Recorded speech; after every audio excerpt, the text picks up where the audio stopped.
So, und damit hallo und herzlich willkommen zurück bei Genshin Impact 3.0 Sumeru. Irgendwas, keine Ahnung, wie der Name eigentlich ist.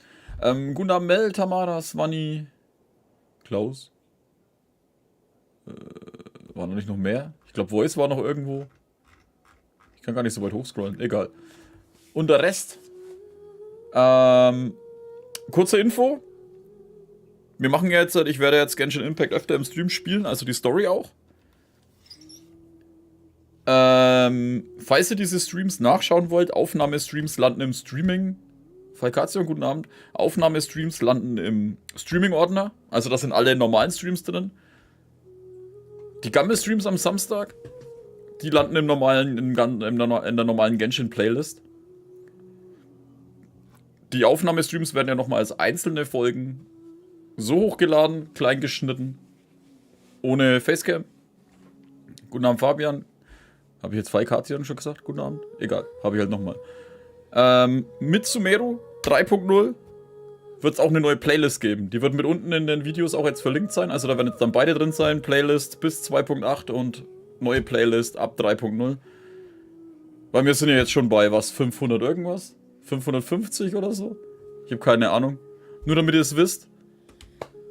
Starten wir rein, hätte ich gesagt. Auf geht's.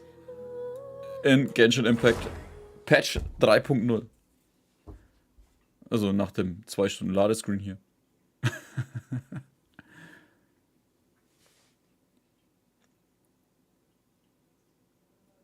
Und wir warten. Ich habe jetzt schon ein paar Vergleichsbilder gesehen, wenn du von der boah, wie hat das Ding geheißen? So Chasm. Von der Kluft aus in die Richtung schaust, wie das jetzt vorher ausgeschaut hat und jetzt hat. So, erstmal unser Urgestein einsammeln. Schnitzerei der Kindlichkeit bereits freigeschaltet. Warte, was? Was für ein Ding? Erstmal das Wichtigste. Die Entschädigung. Jeden Patch ist eins der geilsten Sachen. Die Umfrage kann mich. Aktion. Ah. Was soll das? Material zur Verbesserung von Talenten. Die schauen ja cool aus. Wieso Spielsteine? Spielen wir jetzt Shogi? War das Shogi? Ich glaube schon. Probelauf. Tignari, Zhongli, Kolle. Jetzt wollte ich sagen putzig. Ah ne, Diona. Und Fischl. Vulpes Zerda. Der Legendenauftrag. Der Dharma-Wald. Pilzflügel des geräuschlosen Waldes. Was ist das? Der Boss, ne? Mich macht's immer noch fertig, dass das ein Pilz ist, Alter. Das ist ein scheiß Vogel, Alter.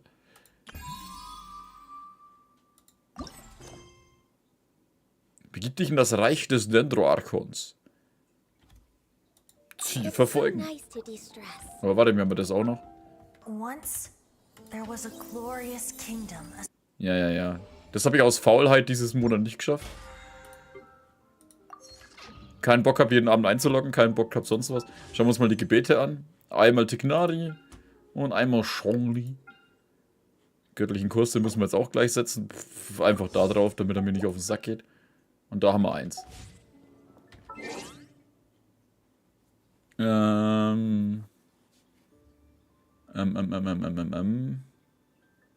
Irgendwas wollte ich noch schauen.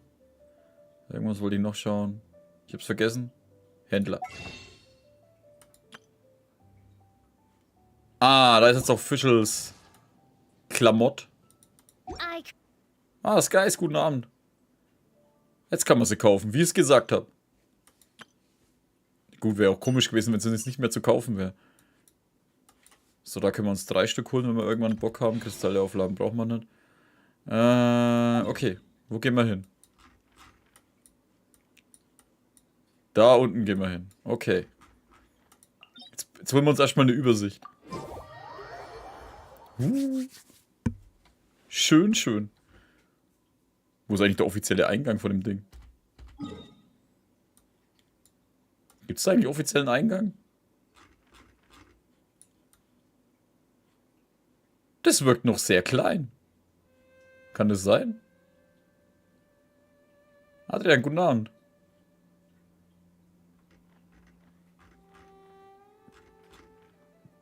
Das neue Gebiet ist wirklich sehr schön. Ich habe nur die Trailer schauen müssen und es reicht schon, dass es schön ist. Und da fehlt halt trotzdem noch die Hälfte oder so. Oder? Ich glaube, die Wüste, kommt die nicht erst noch? Ist das jetzt erstmal nur das normale Gebiet? Wo bin ich eigentlich? Aber scheiße, ich bin irgendwo ganz unten. Alles klar, wir gehen doch da hoch.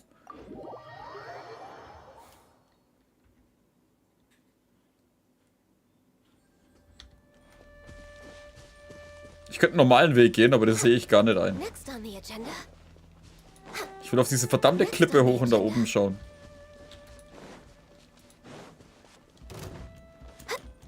Lass mich in Ruhe hier. Fatui-Pfeifen.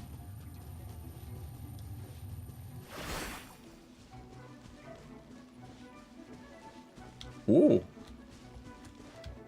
Den Baum gab's hier schon? Ich dachte, den gab's nur in den Klippending.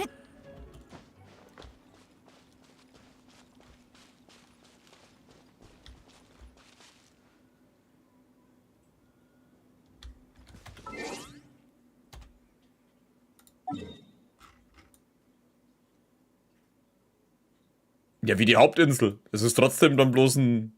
Das ist trotzdem dann nicht so groß wie das.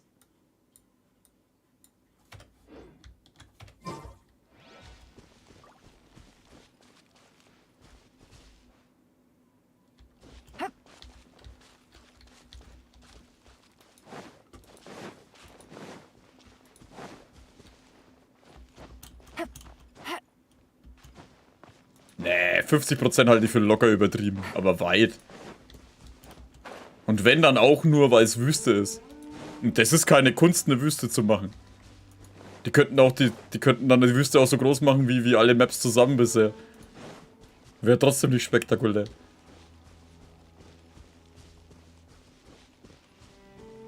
Ich will jetzt das Gebiet nicht kleinreden, aber wenn du eine halbe Karte mit Wüste machst, ist das trotzdem bloß eine Insel.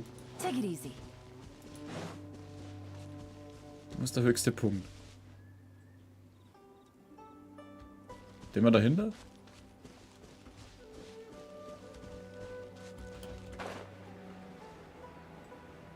Was heißt abwarten? Ich brauche nicht abwarten. Die andere Hälfte ist eine Wüste. Und eine Wüste ist eine Wüste.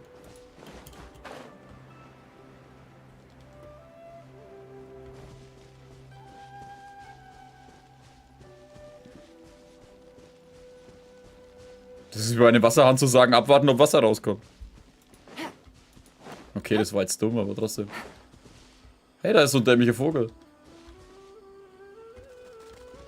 Ja, aber eine Wüste wird leerer sein wie andere Karten. Sehr geil.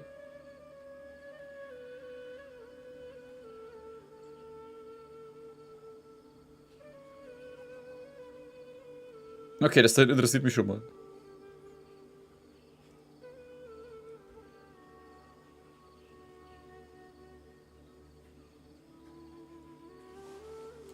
Müssen wir da unten hin? Da unten war es, glaube ich, ne? Nach links.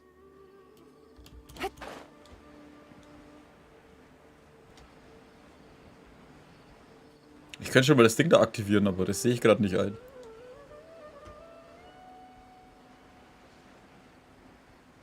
Hier sucht dieser gerade mal eine Stunde reinschauen können.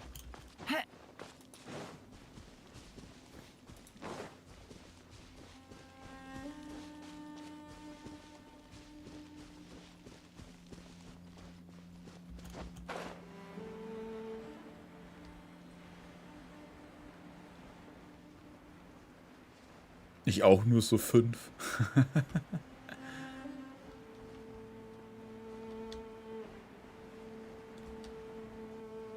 Okay, das geht ja eigentlich doch schon gleich hier los.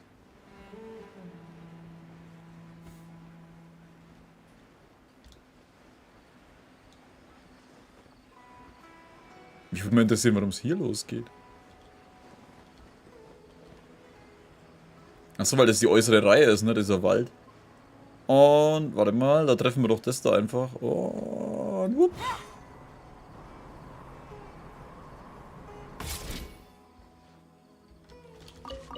Oh, das sind die Pilzwildschweine.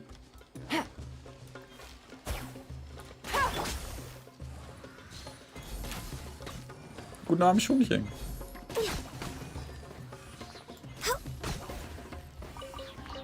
Her mit euren Sporen.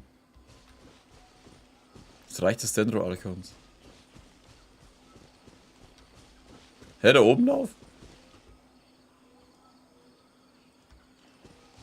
Achso, ich muss da einfach drüber. Wow, ich bin halt immer noch in der Klippe, bei der großen Kluft. Jetzt bin ich dort ein Vierblatt-Symbol.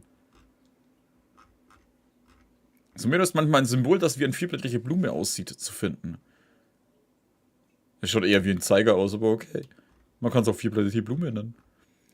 Wer das Element kontrollieren kann, sich zu den Symbolen zuwenden und somit seine Kraft nutzen, um sich schnell zu bewegen. Manchmal findet man auch Streublattpistille, die dieses Vierblatt-Symbol verstreuen. Nutzt ihre Fähigkeit, um Abenteuer zu erleichtern. We're way behind schedule.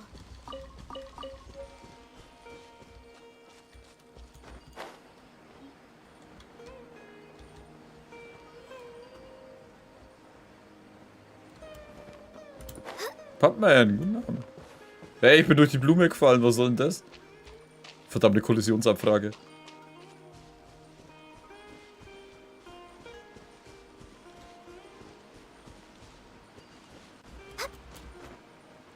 Gandharva.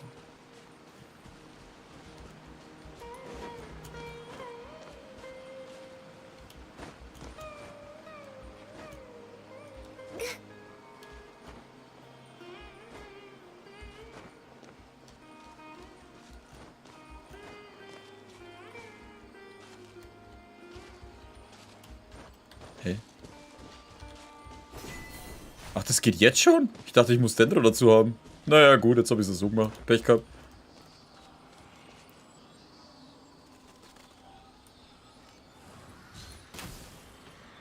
Oh, ich habe ihn erwischt. Irgendwer kriegt da unten jetzt gerade Chicken McNuggets. Welt, wenn Edelmut ein Herz... Offen steht dir diese Welt, wenn Edelmut ein Herz erhält. Nee. Hier ist nichts mit Edelmut.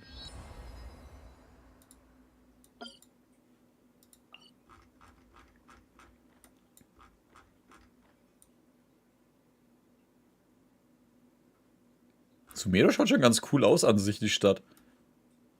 Aber ich glaube, Lie wird sowieso nichts schlagen können.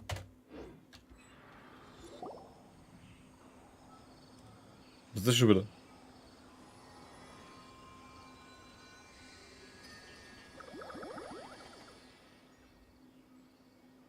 Verdammte Krogs. Wir haben die ganzen Krogs. Hä, was war das gerade? Hast du das gesehen? Wovon redest du? Diese rundlichen pflanzenähnliche Dinge, sie sind plötzlich verschwunden. Alles klar, nicht mal Sprachausgabe, was ist hier los? Ich habe es gesehen. Weißkohl? Quatsch, es sieht aus wie kleine Tiere oder mysteriöse Wesen. Wie wenn sie aus Zelda kommen würden. Ne, wir können uns vielleicht später danach erkundigen, was das war. Was das war. Alter, der ist aber schon ziemlich runtergekommen, die Statue der 7. Waren die in anderen Gebieten auch immer schon so zerdeppert?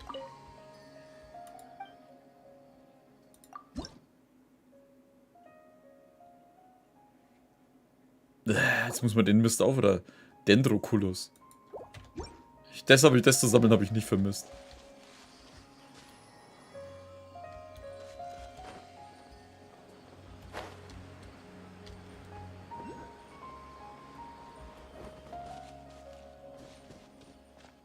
Voll die Birne, ey.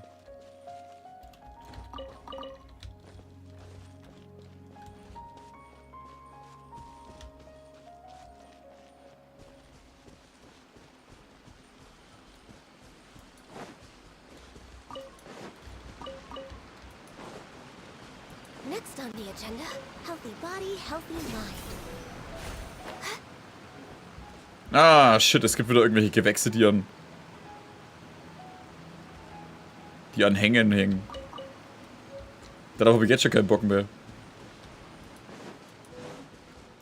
Schon ein sehr geiles Gebiet.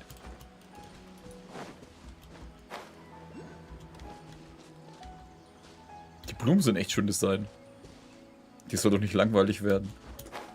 Ich will auch nicht, dass mir langweilig wird. Ich will aber auch nicht, dass es mir auf den Sack geht.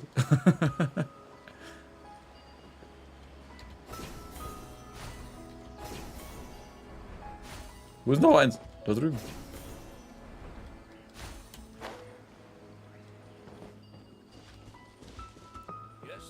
Ich weiß nicht, ob das mich nicht stören würde irgendwann. Wenn du irgendwo hinläufst, dass dann automatisch dieses Bling macht.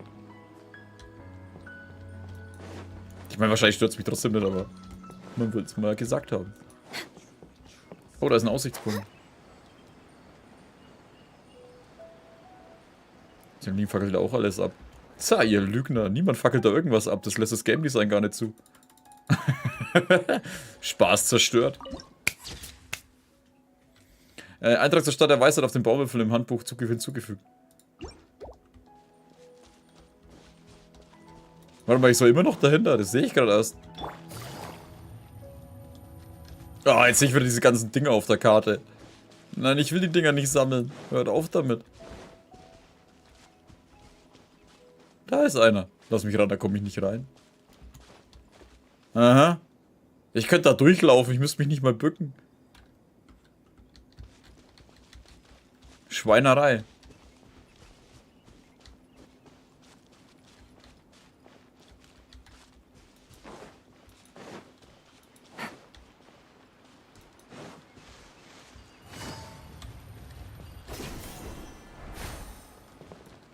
Oh, warte, ist er da unten drin? Oh, die Schmetterlinge schauen echt cool aus. Ich meine, ist auch nicht großartig anders wie die anderen, aber das Grün ist schön.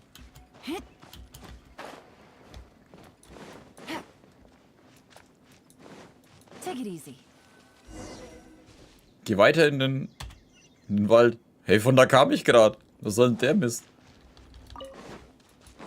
Wir gehen jetzt trotzdem in die andere Richtung. Eine Silje? Hey, die ist nicht grün, was soll das? Ich fühle mich leicht betrogen. Warum ist sie nicht grün?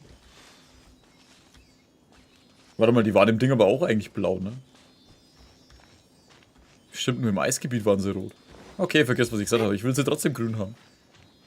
Nein, stimmt nicht. Es gibt auch rote Silien. Und es gab es nicht auch blaue im Ding? In, wie hat das geheißen? Ökonomie? Silje erfüllt. Sumeru ist erkundet. Wir gehen wieder heim. Hä? So, jetzt das kommt. Schauen wir mal, was gibt's hier?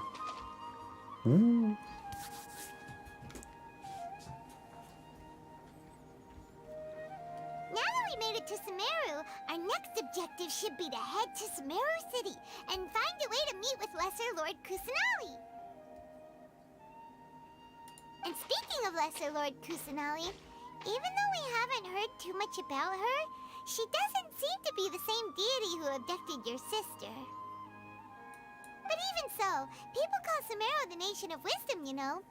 If we can get a chance to meet the God of Wisdom, maybe she can give us some useful information.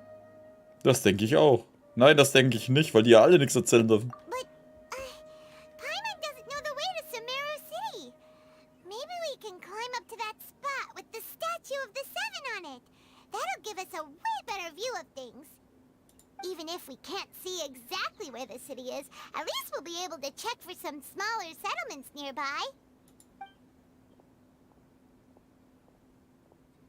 Wait a second. Look! There's someone up ahead! Perfect timing! Now we can just ask for directions rather than wander around like lost adventurers.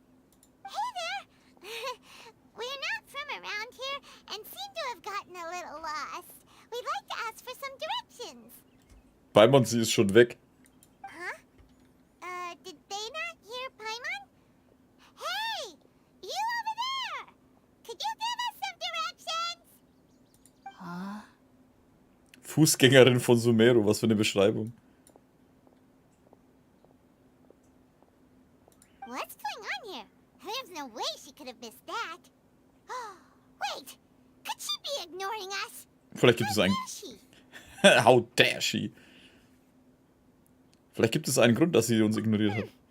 Well, even so, she might be heading someplace where we could find other people to ask. Let's keep our distance and follow her. When we get the chance, we'll just ask someone else for directions. Kapitel 3, erster Akt, durch dichten Rauch und dunklen Wald. Und Klaus ist doch kein Problem, wenn du den Stream gestern verpasst hast. Just keep quiet. Make sure she doesn't notice us. Das ist auch geil. Sie ignoriert uns. Komm, verfolgen wir sie. Wir stalken hier jetzt die Seele aus dem Leib. Huh? She just walked near that small waterfall and then suddenly vanished. Let's go take a closer look. Die ist da oben. Paimon thought this cave would lead to a village or something, but it looks like that's not the case. Look, she's sitting over there. Wait, she couldn't possibly be living here, could she? What should we do now? Do we try asking her for directions again? Wir sollen zumindest versuchen, mit ihr zu sprechen. Alright then. It's not like we have anyone else we can ask. Even if she's not very friendly, we just need her to point us in the right direction. That's all. Red doch hier. What a lovely smell. Hey, red doch nicht mit ihr, die zieht sich gerade Rauch rein. It's coming from that sensor over there. This is definitely not your typical place to call home, but at least it smells nice. Maybe living here wouldn't be too bad after all. Huh? What's the matter? You don't look too good. Dieser Duft. What? Is the smell making you feel sick? Strange. Paimon doesn't feel anything. Ich muss hier raus. Zu spät. Nein, mein Bewusstsein. What's happening? Traveler? This is no time for a nap. Oh, come on. Wow, er besiegt riesige Monster und wird dann von Duften niedergemäht. Game over. Spiel fängt wieder von vorne an.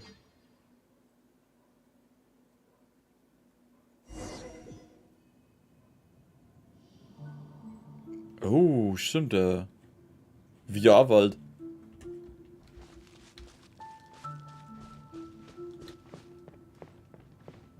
Ich glaube, das Gras war schlecht. Die Jugend von heute verträgt halt gar nichts mehr. Nicht mal ein bisschen Kiff. Nein, ich habe nie gekifft.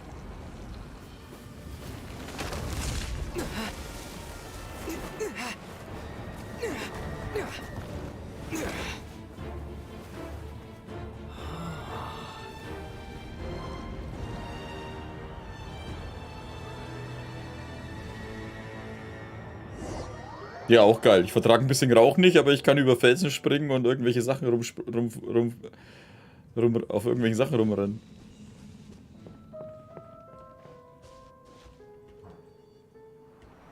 Ich liebe es, wenn du 5 Meter läufst und dann gleich wieder eine Sequenz kommt.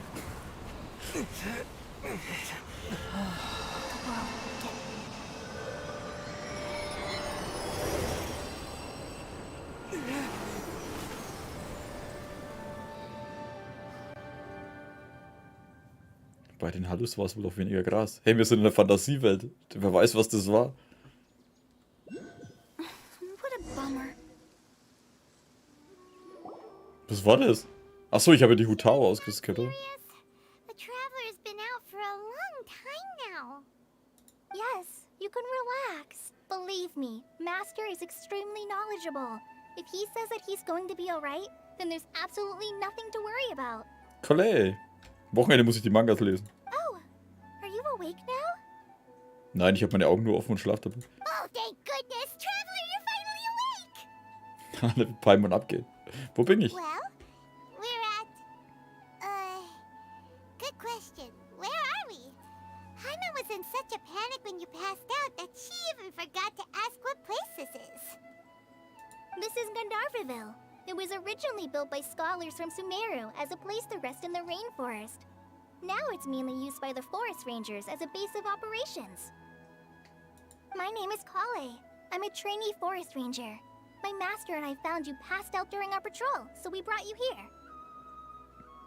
Immer die Typen, wahrscheinlich kamen sie so vorbei, immer diese Typen, die nichts vertragen, ey. Ich danke dir für deine Hilfe. Oh, no things are necessary. I didn't do anything really. By the way, how are you feeling now? Ich bin Any süchtig. discomfort? Ich bin süchtig, wo ist mein Stoff? Kein körperliches Unbehagen. Oh, that's Master's herbal medicine you're tasting. He gave you some while you were unconscious. Before I forget, Master mentioned you should take more medicine once you wake up. Achso, ja, guten Abend, ehrlich. Habe ich ganz übersehen. Whoops!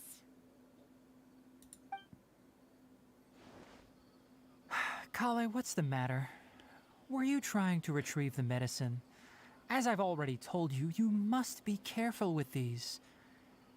All right, I'll get it for you once I'm finished here. Sorry, Master. Now, the guide to Avidya Forest's edible fungi is clearly posted on our bulletin board. But if Farbode forgets which mushrooms to avoid one more time, I'll have no choice but to leave the guide somewhere a little more visible. Like right smack on his forehead so others can remind him to be careful. Right? This is the second time he's come down with food poisoning this month. I'll be sure to give him a good talking to. Yes, please do. If, on the off chance, Farbode simply enjoys having little imaginary fairies dance before his eyes, then we'll just let him be. But the next time he requires any of our medicine, be sure to charge him accordingly.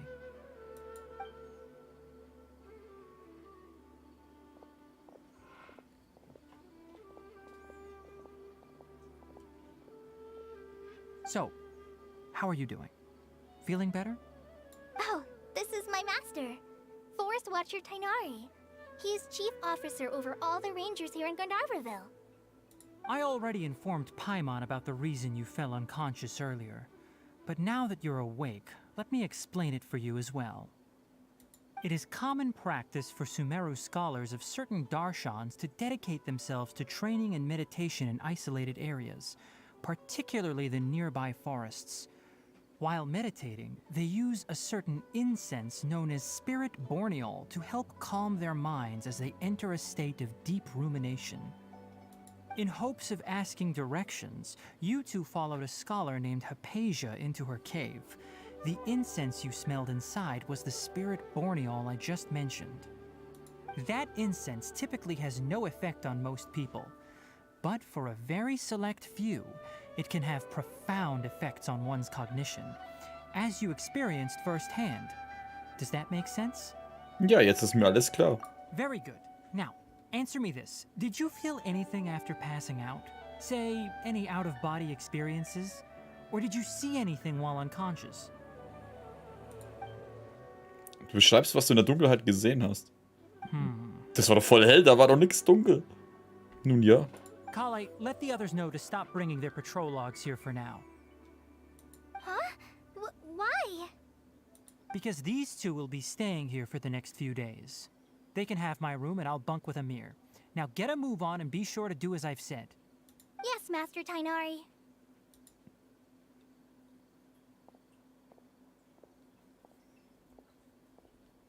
Oh, sie will den raushaben. Oder er will sie raushaben. Wait, hold on a second. Can you tell us what's going on? Sure, let me fill you in. I originally planned to send you on your way once you finished your medicine. However, it appears now that you should stay a while longer in Gandharvaville for further observation while you recuperate. Further observation? Aber ich muss doch nach Sumeru. No need to be hasty. As long as you have the capacity to judge between right and wrong, I promise that you'll understand the gravity of the situation once I explain everything to you. Based on what you saw after smelling the incense and losing consciousness, we can conclude that you experienced a powerful hallucination, which suggests your mental state is not in the best of shape. If you're skeptical, have a whiff of this. Zieh dir gleich die nächsten Sachen rein. Hier haben wir genug, oder was? Oh, are you okay? You're experiencing a similar sensation as when you passed out, aren't you? Ich habe meinen Stoff immer dabei. So even though your condition is stable as of now, if I were to haphazardly let you leave, it's highly likely that you'd suddenly pass out again somewhere else.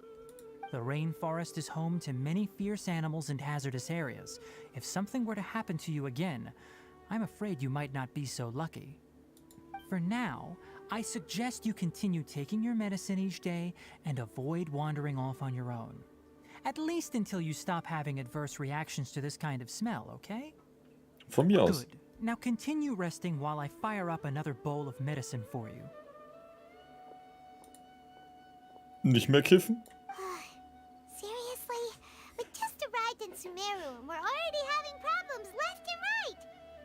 Paimon knows we're set on meeting Lesser Lord Kusanali as soon as possible, but you really don't look too good. It'd probably be best to let you recover first. Hey! Are you even listening to Paimon? Paimon's over here worrying about you, you know. Ich fühle mich ein wenig seltsam. What's weird?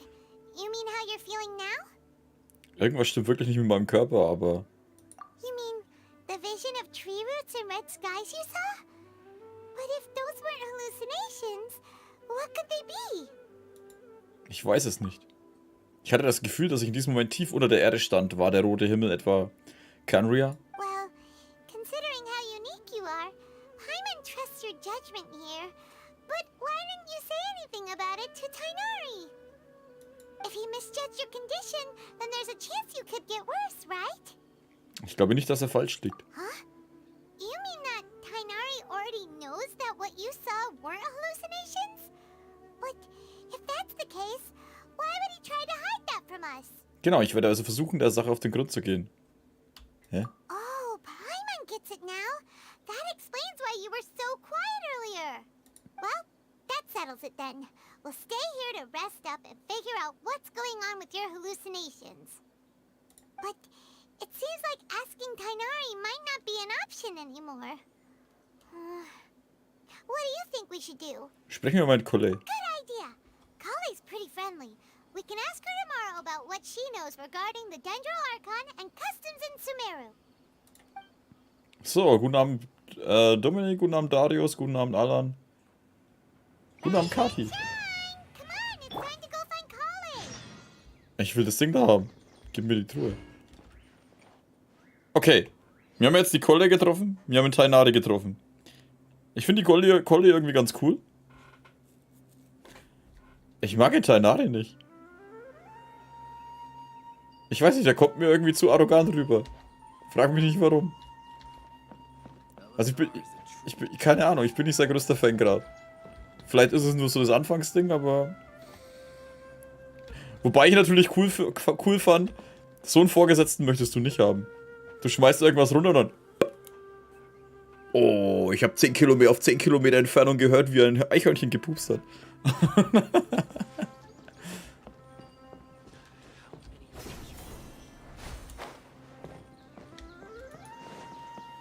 Ich meine, mit den riesen Ohren, Alter, kriegst du alles mit. Alright, next let's see your right hand. Yes, not bad. But please remember that you still need to be careful. Understand? Yes, I will. By the way, Master, I still haven't received the patrol route for today. Look, Kale, today's patrol will be a long one, so you won't be coming along this time. Besides, there's a chance we may encounter... well, you understand. But I have a vision too! Am I useless to everyone now? Don't talk like that, Kale. This is not something you need to be worrying about right now. Ah, there you are. Feeling any better? Gibt es etwas, bei dem du Hilfe benötigst? Yeah, since we'll be staying here for now, we thought we might as well try lending a hand around here. Seems you're not the type to sit back and take it easy for a while, huh? In that case, perhaps Kale could take you two for a patrol south of Gandharvaville for the day. And if you're feeling up to it, you can be responsible for cleaning the Statue of the Seven. Tainari, we're ready to head out. Oh ja, wir nehmen diesen Waschlappen mit und lassen Kolle dafür daheim. Weil er hat ja so viel Erfahrung. Roger, I'll be right there. All right, we'll be heading into the forest now. I'll leave any further details to Kale. Yes, you can count on me. So, Kale, what exactly are we going to be doing today? Tainari mentioned cleaning the statue just now, but, that doesn't really sound like the job for a ranger. Well, a forest ranger's responsibilities can be pretty diverse. They handle a variety of tasks, like checking the condition of outlying roads, maintaining forest facilities, ensuring fire prevention standards are met, and providing assistance to travelers and locals. As for Master, well, he has to handle more dangerous areas of the rainforest. Today we can perform routine checks on the pathway lamps as we make our way to the Statue of the Seven. Paimon, traveler, this way! You can leave the task of checking the lamps to me. In the meantime, you two can keep an eye out for anything unusual. Okay, man kommt neu nach Sumeru, man kifft sich erst die Hucke voll, wacht dann auf, bekommt noch mehr Pilze verschrieben und dann darf man putzen gehen. Na toll. Ich fühle mich wie ein richtiger Held.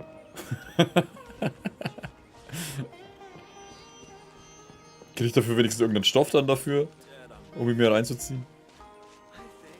Nothing wrong with these two lamps. Let's move to the next one. Was ist denn für Lampen? Warte mal, das sind Lampen? Kann man die rauchen? Oh, this lamp seems to be getting a little wobbly. Let me make a note of it.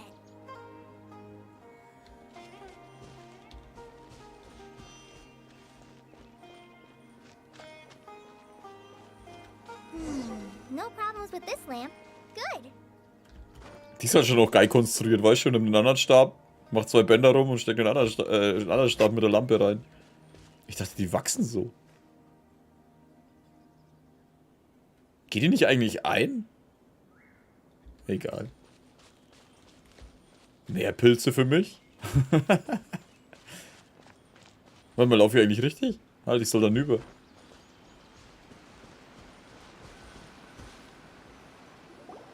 The Statue of the Seven is up on top of that large rock formation. You must have seen it when you came down this road before. Schon aktiviert, zu spät. It's pretty high up there, isn't it? Don't worry. If you're afraid you can't make it up there, I'm sure Master wouldn't mind if you don't clean the statue. Das macht nichts, ich bin sehr gut im Klettern. Oh? I guess I'll leave it up to you then. There's not much footing once you reach the statue, so be careful up there. Paimon will fly up with you and help you with those hard-to-reach areas. Du magst doch eh wieder nix. By the way, Kale, do you know anything about the Dendro Archon? You know, That depends. Are you referring to Greater Lord Rukudevata or Lesser Lord Kusanali? huh? Greater Lord Rukudevata? Oh, is that the name of the former Dendro Archon? Uh-huh. Greater Lord Rukudevata was Sumeru's first Dendro Archon. She created the rainforest as well as the wall of Samiel around the desert. Her works provided a means of peaceful living for everyone. War die erste Göttin der Pflanzen von Sumeru. Okay. To the people of Sumeru, she's not only a symbol of wisdom, but also of power and kindness. Unfortunately, she disappeared in a great calamity that occurred a few hundred years ago. Zu jener Zeit in Kanria. According to what Master has told me, the sages later found the newly born Dendro Archon and whisked her back to Sumeru. To celebrate the reinstatement of their lost deity, the sages dubbed her Lesser Lord Kusanali and let her reside in the sanctuary of Sarastana. Uh-huh. Then what happened? Well, and then... I'm not too sure what happened, to be honest. Huh? You're not too sure? But aren't you from Sumeru? Yeah, I'm from Sumeru. But... Maybe it's difficult to discuss this topic with strangers. If that's the case, then don't worry, we understand. No, it's not that. I'm not trying to hide something from you. Besides, I don't consider you two strangers. Warte, was? Alles klar, wir haben eine Nacht bei ihr geschlafen, kamen zugekifft bei ihr an und dann plötzlich, ey, wir sind Freunde. Anyway, you two know Amber, right? Ah, deswegen. Wait, Amber? You mean... Kundschafterin des Ordo-Favonius? Flugbegeisterte aus Mondstadt. Einmal vor Ordo-Favonius. Yes, that's her. I once lived in Mondstadt for a while, and she helped me a lot during that time. You could even say that she helped me become a new person. There's no one like Amber. She lives life to the fullest while always adhering to her strong sense of justice. She's ready to answer the call for action at any moment, but is also very understanding of others. She's like the spark that lights the fire in everyone's heart around her. If you ask me, she's a prime example of a true outrider. She's the first person anyone coming to Mondstadt will meet. You can't help but be enthralled by her charm and enthusiasm, causing you to fall in love with the lands of Mondstadt and... Ein Fan. Sorry. So bist du also, Kolle. Paimon thought the work of Outriders was a little different from what you just described, but one thing's for sure, you really like Amber. Sorry. I was rambling on just now. It must have sounded kind of weird. It's alright, Kale. Knowing that you're a friend of Amber somehow makes Paimon suddenly feel a lot closer to you. Die hat bestimmt daheim den Schrein, ey, weißt du, mit 200 Fotos von Amber und 10 Kerzen und unten die ganzen Puppen von ihr. So, how do you know that we've met Amber? Well, after I returned to Sumeru, Amber and I have stayed in touch by writing each other letters. In one letter, she mentioned that Mondstadt was attacked by a fearsome dragon, but the city was saved by a mysterious blonde traveler and their floating companion. I knew you two were the ones she mentioned in the letter the moment I saw you. But, considering everything you've been through that day, I thought it'd be inappropriate to bring it up. Ah, so that's how you knew. Yep, so please know that you two have my complete trust, really. I wish I could tell you more about the Dendroarchon, but I have been away from Sumeru for some time, and I haven't read any books. Sorry. That's alright. You've already helped us a lot. We had never even heard of Greater Lord Rukkhadevata or the Sanctuary of Surasthana until you mentioned them. Oh, I'm happy that was helpful. There is one thing I want to ask, though. Why do you two want to know about the Dendroarchon? Naja, anstatt sie zu ziehen, fangen wir sie einfach gleich so ein. So that's why you're here. Thank you for telling me your story. Don't mention it. We are friends after all, right? Paimon hat recht. Alright, we have a statue to clean. You both have my thanks. While you two are up there cleaning, I'll go ahead and inspect the forest canopy. Let's meet back here shortly. Guten Abend, Imgray. Oder Impfgray. Warte mal, da war doch irgendwo das andere Ding.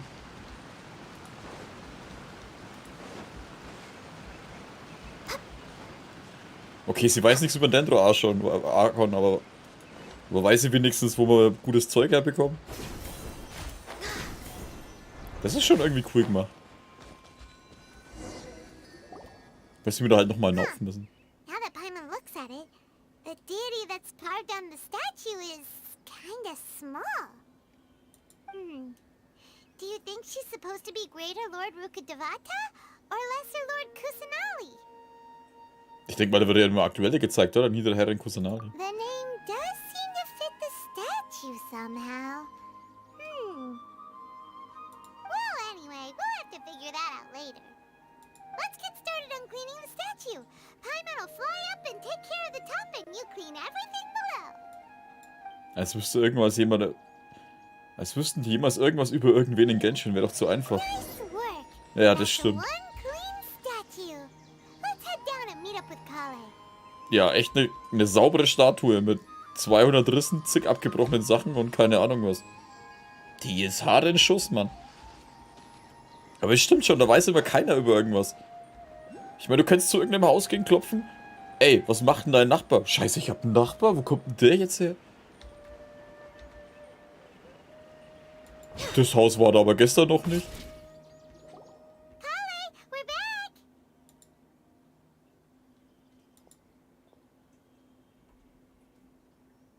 Welcome back. You must be tired after all that climbing. Let's take a little break. I brought some fruit and water for us. Wie lange waren wir da oben? Yay, food! What kind of goodies did you bring? Paimon, benimm dich. Hey, don't be a party pooper. It's not like Kale is a stranger or anything. Besides, the best way to compliment a chef is to show passion for their food. Xiangling taught Paimon that. I prepared a nice portable dish that forest rangers like to eat called pita pockets. I hope you'll like them. Whoops! Ah, no! You dropped it on the ground! Schnell, 3-Sekunden-Regel. Not to worry. I wrapped a few layers of oiled paper around each pita. They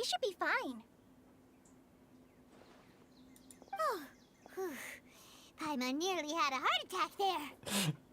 Gestorben an einem Herzinfarkt, weil Essen runtergefallen ist. Das arme Essen. Ihr habt den Proviant gemeinsam mit Kolle genossen. Those pitas are amazing. You're quite the cook, Kale. Thank goodness you wrapped them in paper. Paimon wouldn't have been able to sleep at night knowing something so tasty had been wasted. You really know how to compliment the chef, Paimon. Since you liked it so much, I'll be sure to give you a copy of the recipe sometime. I'll even include all my personal cooking pointers, so you'll be making your own pita pockets in no time. Yay! Thanks, Kale. It's hard to believe someone as diligent as you could have clumsy moments too. Oh, I guess it happens from time to time. So, Kale, don't you think that Tainari's a little too strict with you? He won't let you touch anything without his permission.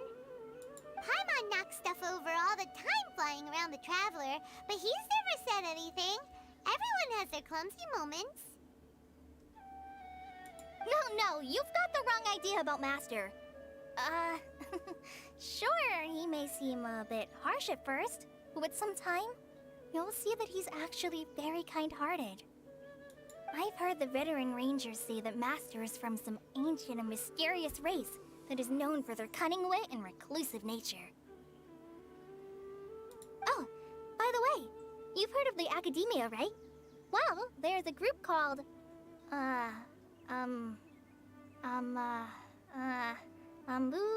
something?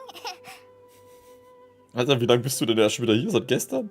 Well, anyway, because Master does a lot of research on plants, sages from the Academia have written him many times, inviting him to take up an official position there. But Master declines their offers every time, saying, Sumeru City is too noisy. It'd be bad for my ears. Das klingt ganz nach Tainari. Wir kennen ihn seit 10 Minuten, Mann. Seine Ohren lassen sich bestimmt gut streicheln. Was ist das für eine Antwort? I know, right? They've always wanted to pet them too. Anyway, Master could have easily left the rainforest to take up a position at the Academia, but he chose to stay here instead as a forest watcher, helping the locals every day and passing on his knowledge to trainees. Das ist auch so geil. So wichtige Sachen. Er ist eher intelligent und Akademie und keine Ahnung was. Seine Ohren sind flauschig. In fact, Master's the one who taught me how to make pita pockets. Really? Paimon would have never guessed that. Oh, speaking of Tainari, he was the one who took care of you after finding you passed out yesterday. He even carried you all the way here. Paimon's still kinda upset, though. He kept scolding Paimon the entire way here. Und was hast du angestellt? Oh no, I'm sorry. Master might have been overreacting a little. But, it's mostly because Paimon wouldn't stop yelling, why, oh why, is he going to die? Probably started to get under Master's skin after a while. Hey! Don't laugh! Paimon was genuinely concerned about you. Paimon.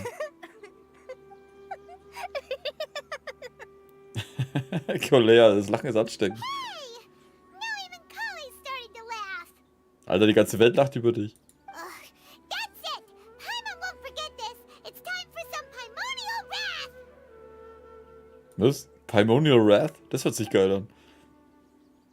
No! Don't touch me! Oh. Kolle, was ist los? Oh, sorry, Kale.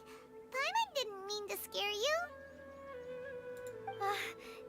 No, I just... Autsch.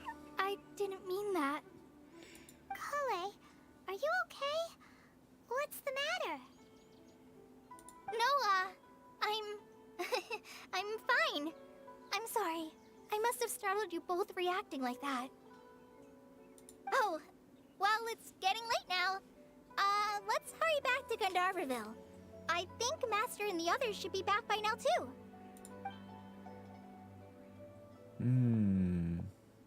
Huh? What was up with worried just now. And why is she in such a hurry all of a sudden? Look, she's practically running back. Paimon can't even see her now. So, jetzt halt erstmal guten Abend, Sophie. Ich habe ja nie behauptet, dass man eine Wüste nicht gut gestalten kann, aber zu einer Wüste gehört auch nur mal viel Sand. Darf ich was sagen? Ja klar, darfst du was sagen, Klaus.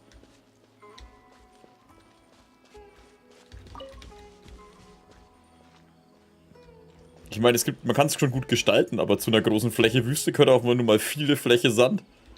Sonst wäre es keine Wüste mehr, sondern einfach nur ein Spielplatz.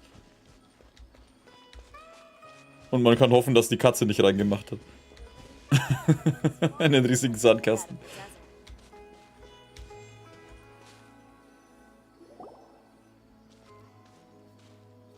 Ah, Traveler, you've returned. Hey, wir kennen uns nicht, was willst du von mir? Yep. Hast du den Stoff? Have you seen Kale by any chance? Oh, Kale? Yes, I saw her go into her room just a moment ago. Oh, okay. Guess we'll just have to wait and talk to her tomorrow then. Tja, bloß weil Paimon sie wuscheln wollte. Toll, Paimon. Wirklich toll. Entschuldigung, schlecht zu wissen. Egal wohin. Nee, ist doch kein Problem, Klaus. Wenn ich mal eine antworte, bin ich entweder zu langsam, weil du so schnell deine Antwort löscht. Oder ich sag nix, weil eine Sequenz läuft. Ich rede in Sequenzen nicht rein. Da ist mir egal, was wer schreibt. Außer ich habe mal einen dummen Kommentar zum Geben, dann vielleicht. Also wenn du ein bisschen nach der Sequenz warten kannst, kann ich dir gerne antworten. Außer ich übersehe es wirklich. Dann schreib's einfach nochmal. Die ganze Wüste voller Tiergürtel, alter Bär, nee.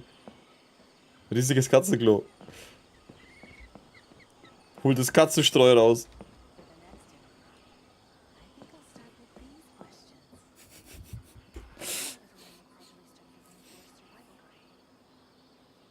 Okay, der Name ist doch geil. Jetzt mal ernsthaft. Der Name ist doch nur geil.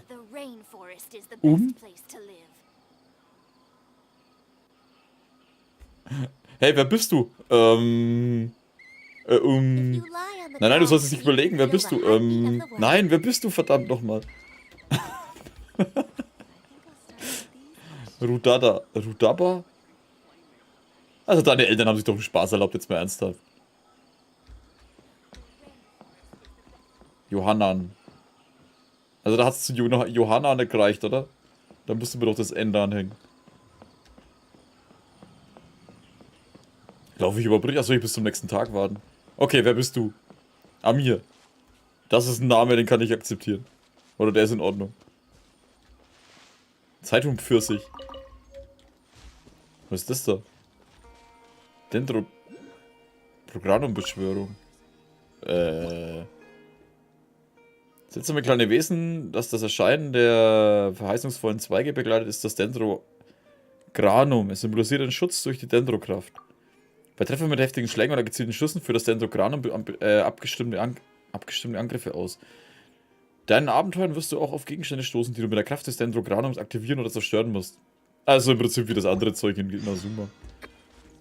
Da vorne ist jemand von Hild schon umzingelt. Wo denn? Keine Ahnung.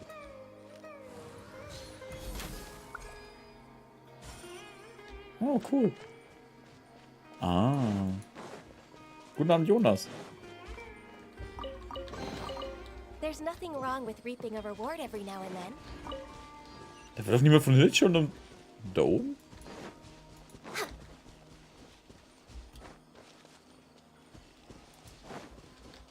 Die Köttel kann man bestimmt auch mit dem Dendrogranum entfernen. Nee, du kannst extra als gutes Dünger benutzen dann, oder? Das sind doch keine Hildschule, das sind irgendwelche Pilze. Da drüben ist das. Ah, widerliche Pilze, bleib mir vom Leib. Was ist das? Sie scheinen in Gefahr zu sein. Wir müssen schnell helfen. Wir könnten sie auch da stehen lassen. Oh, wie sie mit der kleinen Axt rumfuchtelt. Warte mal, die kämpft? Was ist hier los?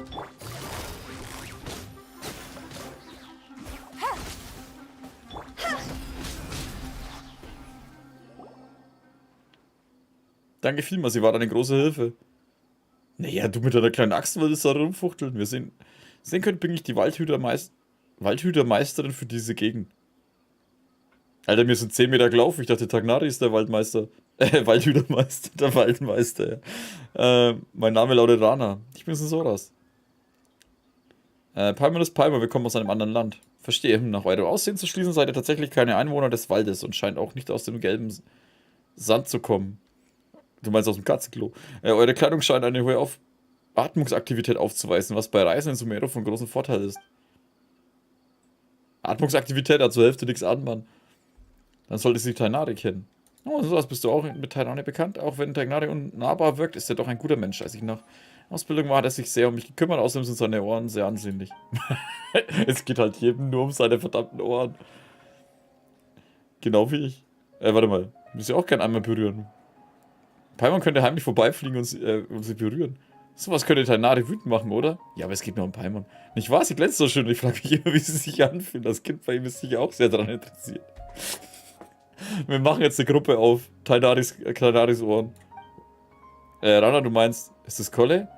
Oh, du kennst auch Kolle? Kolles Gesundheit scheint nicht besonders gut zu sein, trotzdem scheut sie keine Mühen, um den Wald zu beschützen und die Verwelkung zu beseitigen. Alle machen sich große Sorgen um sie. Mit dem Osai als Waldhütermeister ist es unsere Pflicht, den Wald zu schützen, Reisen zu helfen und den Weg zu weisen. So, was ein paar Mal ja gesehen haben, ist die Lage im Wald in letzter Zeit nicht gerade ideal. Naja, ich habe eigentlich gar nichts gesehen, ich komme von da drüben. Sowohl die Pilzbestien als auch die Wildtiere sind überaus aggressiv und dann ist da noch die Verwelkung. Vielleicht besser, wenn ich euch begleiten würde. Meine Waldpatrouille führt mich als nächstes an Vimara vorbei. Von dort aus könnt ihr bequem auf dem Wasserweg nach Ormus und Sumeru reisen. Ja, aber ich darf ja noch nicht weg. Gut, aber es gibt etwas, das ich jetzt tun muss. Verstehe, ich werde auf euch warten. Passt auf euch auf. Ich werde einen Monat wahrscheinlich wieder kommen, steht sie immer noch da.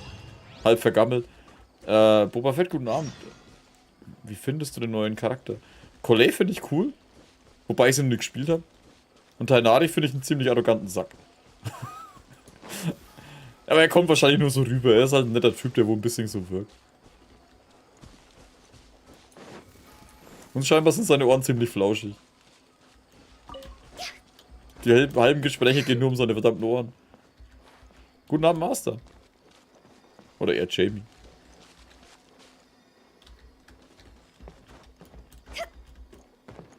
Ich mag auch solche Ohren haben.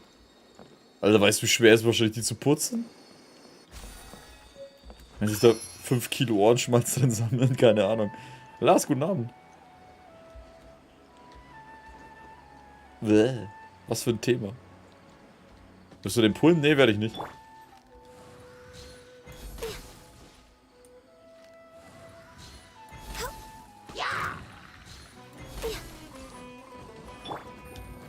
Quietly now. Das sind beide Dendrobogenschützen. Ja, ich weiß. Hä? Irgendwer will mir noch auf den Sack gehen, da hinten. Und der hat's nicht mal mitbekommen.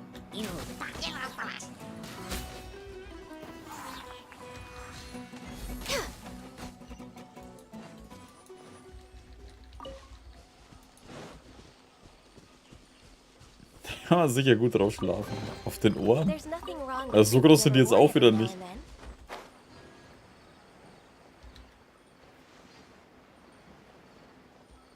Achso, ja stimmt, wir sollen bis 8 Uhr früh warten.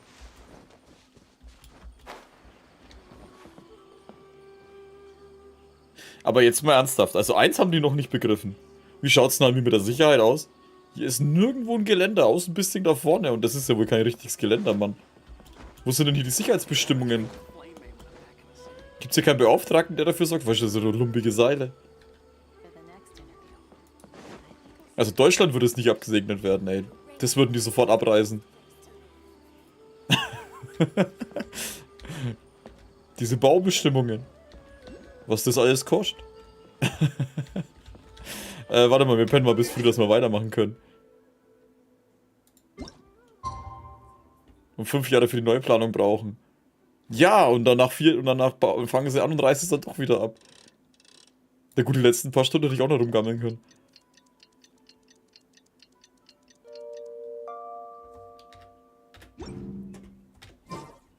Wann kommt die Wüste? Keine Ahnung. Mit dem nächsten Patch wahrscheinlich. Paimon was thinking all night about what happened with Kale and still can't figure out what the problem might be.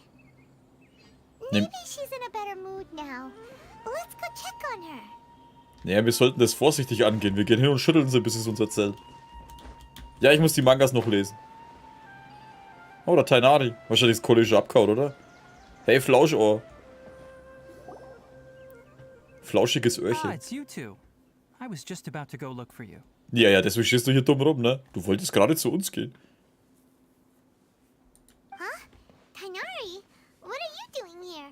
Where's Kale? I came to check on Kale's condition. To put it simply, she's not well.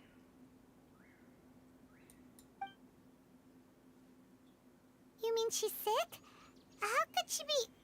Oh, wait a minute. Could it be because of what Paimon did yesterday? No need to worry. Something as small as you could never harm her. This sickness is something that Kale has been dealing with for some time. Kale has been more excited than usual since you two arrived. A little too much so, to be honest. She hasn't remembered to take care of herself. Alter, wir sind einen Tag. Seit dem Tag... Sich in den Tagen seit eurer Ankunft. Alter, wir sind gestern angekommen. Gut. Eine Nacht davor, aber trotzdem. I suppose it's understandable, though. She hasn't been around anyone she considered a friend for some time now. It must have been refreshing for her to have you two here. So, Tainari, what's really wrong with Kale? Let's take this conversation elsewhere. Kale just fell asleep after taking her medicine. She needs some peace and quiet. Ja, ja, ihre Medizin, ne? Dori werde ich wahrscheinlich versuchen zu pullen. Die Überlegung auch ist, dass ich vielleicht für die Kokumi war ja, glaube ich, als zweites dran, ne? Dass ich für die, glaube ich, pull, weil die würde ich schon irgendwie gern I haben. love listening to the rain from the courtyard.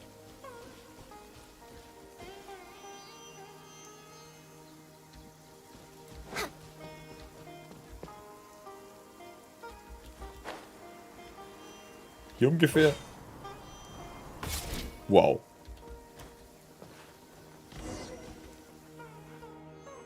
Hast du 75 Genshin Impact? Ich würde gerne die 600 voll machen, Let's aber das continue our brauchen wir nicht. conversation here, shall we? To be honest, I hadn't realized that you're that honorary knight from Mondstadt until Kale told me just now. I've also heard all about your deeds in Liyue and Inazuma. Der hat bestimmt live dabei zugehört, Alter, wie mir das Zeug in Liyue, Inazuma und Mondstadt gemacht habe. Ich meine, der hört es davon da aus, oder? Mit den riesen Lauschi-Ohren. So, just to clarify, what I'm about to tell you about Kale is not because of who you are or your past feats. Instead, I am going to tell you because... Weil du Klatschmaul bist? Well, because Kale asked me to. Okay. And honestly speaking, I was against Kale revealing her past to you. But she insisted, saying you two treated her with sincerity and as a friend. So now she wishes to reciprocate the gesture. So, Tainari, what exactly is wrong with Kale? You said this is something she's been dealing with for some time. Just how serious is it? Right. Ever since she was a child, she's been afflicted with a disease called Elazar. Okay, das ist ein cooler Name für eine Krankheit, das muss man schon dazu sagen. Aber es ist immer noch eine Krankheit. Elazar? Yes, it's a disease unique to the lands of Sumeru. It is characterized by dark and hardened scales that form on the body. At first, the afflicted may only feel mild numbness on the affected area of the skin. However, as the disease progresses, one may begin feeling fatigued and even experience peripheral paresthesia. In its final stages, the disease strips a person of the ability to control their own body, and they effectively become completely immobile. That sounds terrifying. Vielleicht die Kontrolle über seinen eigenen Körper. Deswegen auch diese Stolpereien und das ganze Zeug. Wait, hold on. So when Kale seemed to be acting a little clumsy earlier, it was because... Linkisch? Correct. That would be the effects of Elazar, which is precisely why I do not want her carrying or holding anything. lest she ends up hurting herself. Ist diese Krankheit heilbar? With appropriate treatment, the disease can be effectively controlled before it progresses to a more serious stage. However, there is unfortunately still no true cure for Elazar. Nevertheless, Kale's mother still hoped that there was something out there. She handed Kale over to an organization known as the Fatui after one of their members lied and said they had a cure. Diese Drecksfatui, ne? What? The Fatui? Alter, der will so in den Arsch treten, wenn wir bei denen ankommen. Ah, it appears you're already familiar with them. That'll save me some explanation. Anyway, the person who eventually rescued Kale and brought her to me for care said that she had been given to a harbinger known as the Doctor. Il Dottore. I have no idea how this doctor managed to do it, but her case of Elazar was completely stable for all the years that Kale was with them. However, Kale's days with the Fatui were anything but pleasant. Kale is a resilient individual and always tries to appear cheerful, but her experience with the Fatui has left deep scars. Even now, she can still feel deathly afraid of someone touching her. Oh, Paimon had no idea Kale's been through so much suffering. Oh, by the way, Paimon, Kale wanted me to tell you that she's sorry for scaring you yesterday. She also wanted both of you to know that she's sorry for hiding her illness. She doesn't need to apologize. None of this is her fault at all. Well said. I hope you'll get a chance to tell her that in person the next time you see her. Kale once thought that it would be impossible for her to have any real friendships. I trust that you two will never let my trainee experience such emotional pain again. Don't worry, Tainari. We'll take good care of her. Wie ist Colles Zustand jetzt? Well, it's not too serious at this point. She overexerted herself the last couple of days, which is what led to her breakdown this time. As long as she has taken her medicine and gets plenty of rest, she should get better. Though, I must admit that Kale's condition was much more stable when she first arrived here in Gandharvaville. Alter, mir ist nie sein Schwanz aufgefallen. Nicht mal in den Trailern. She was interested in the work of the forest rangers the moment she saw us. I could see that she was serious about learning, so I felt compelled to ask her to join us. Her stamina has gotten much worse recently. Though a moderate amount of physical exercise is always necessary, I'm afraid the long-distance patrols are a little too much for her now. All right, now that I've told you about Kale's past, I think I'll head into the rainforest to find some ingredients needed for her medicine. I'll see you two later. Können wir auch mitkommen? Yeah, we'd like to do something to help Kale too. All right, but I must warn you two. The rainforest is a dangerous place, especially for someone who's still recovering like the traveler. You must follow closely and listen to every instruction. No problemo.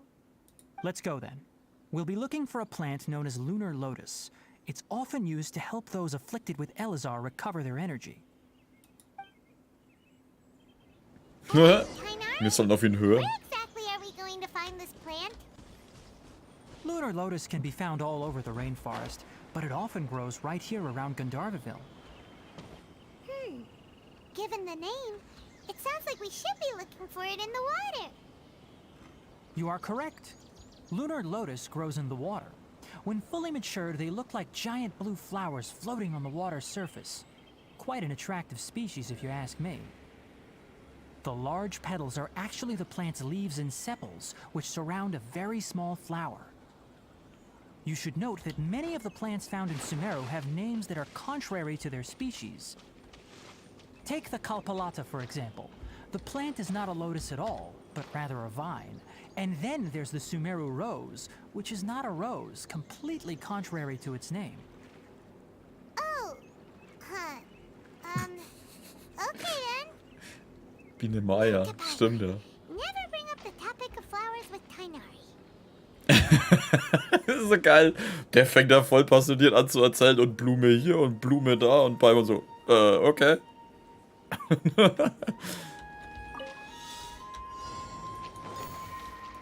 Was geht denn jetzt ab? Und? Hä? Oh, es hat funktioniert.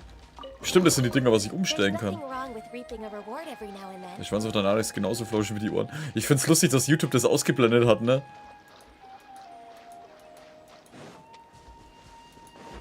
YouTube denkt halt sofort zweideutig. Böses YouTube.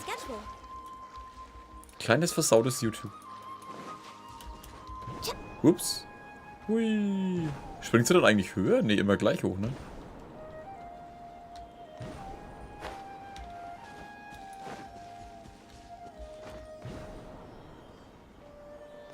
Warte, wo ist der Geist denn da? Ghostbusters.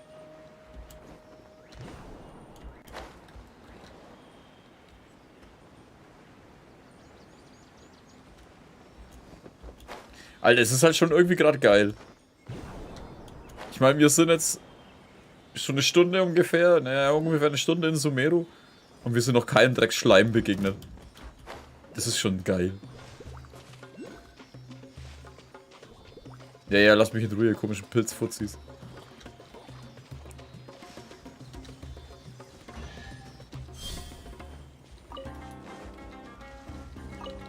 Ich meine, in anderen Gebieten kannst du ja keine 5 Meter gehen, ohne dass ein Schleim auftaucht.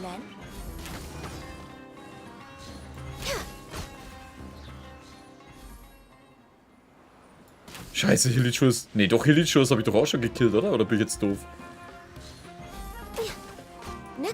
Ich hab doch vor den Hilichus gekillt. Ah, die Musik ist schon geil.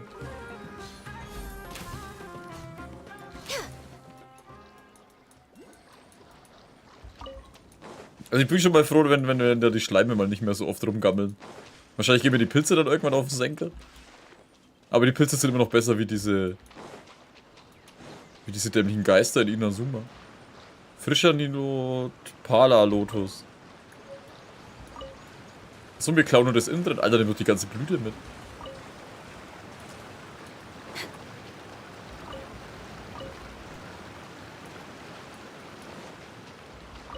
Alles geklaut, nichts mehr da. There should be lunar lotuses growing somewhere in this area. Let's split up and begin searching. If you could manage to gather 4 of them, that would be sufficient. Ich glaube, ich habe jetzt 8, oder? We'll rendezvous here once you've gathered the needed amount. Bin fertig. Alright. Hey, Tainari! We found the lotuses you requested. Palmer durfte nicht mal aussprechen, was sie sagen wollte. Let me take a look. Good, very good. These are all excellent quality. I'm quite glad you two came along. Your exploration experience helped save me a lot of time here. It seems we even have enough time to stock up on some other things I need. Ich find's immer geil, wie diese immer so hart übertreiben. Also deine deine Erfahrungserkundung ist schon der Hammer. Weißt, 5 Meter nebendran ist der Fluss, wo du einmal im Kreis läufst und alles hast. Das ist also so. Oh mein Gott, wie konntest du nur diesen Zahnstocher aufheben? Das war ja unglaublich. Hey, Tainari! Na, verdammte Stalker wieder. Oh, Tainari, someone's calling your name. They're dressed like a forest ranger. Ah yes, that's Amir and the others. But didn't they just set off not too long ago? What are they doing back so early? Let's go find out what's going on. Weißt du, der hat 2 Meter Ohren und die will ihr mal erzählen. Hast du das gehört? Da drüben ruft dich jemand.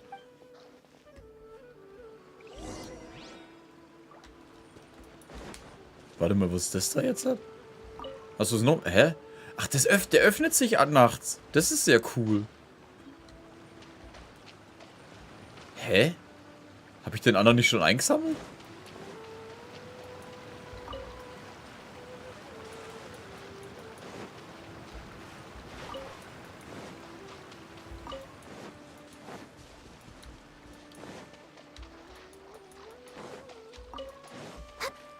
Ich kann nicht aufhören einzusammeln. Hilfe. Neue Sachen. Ich muss mitnehmen.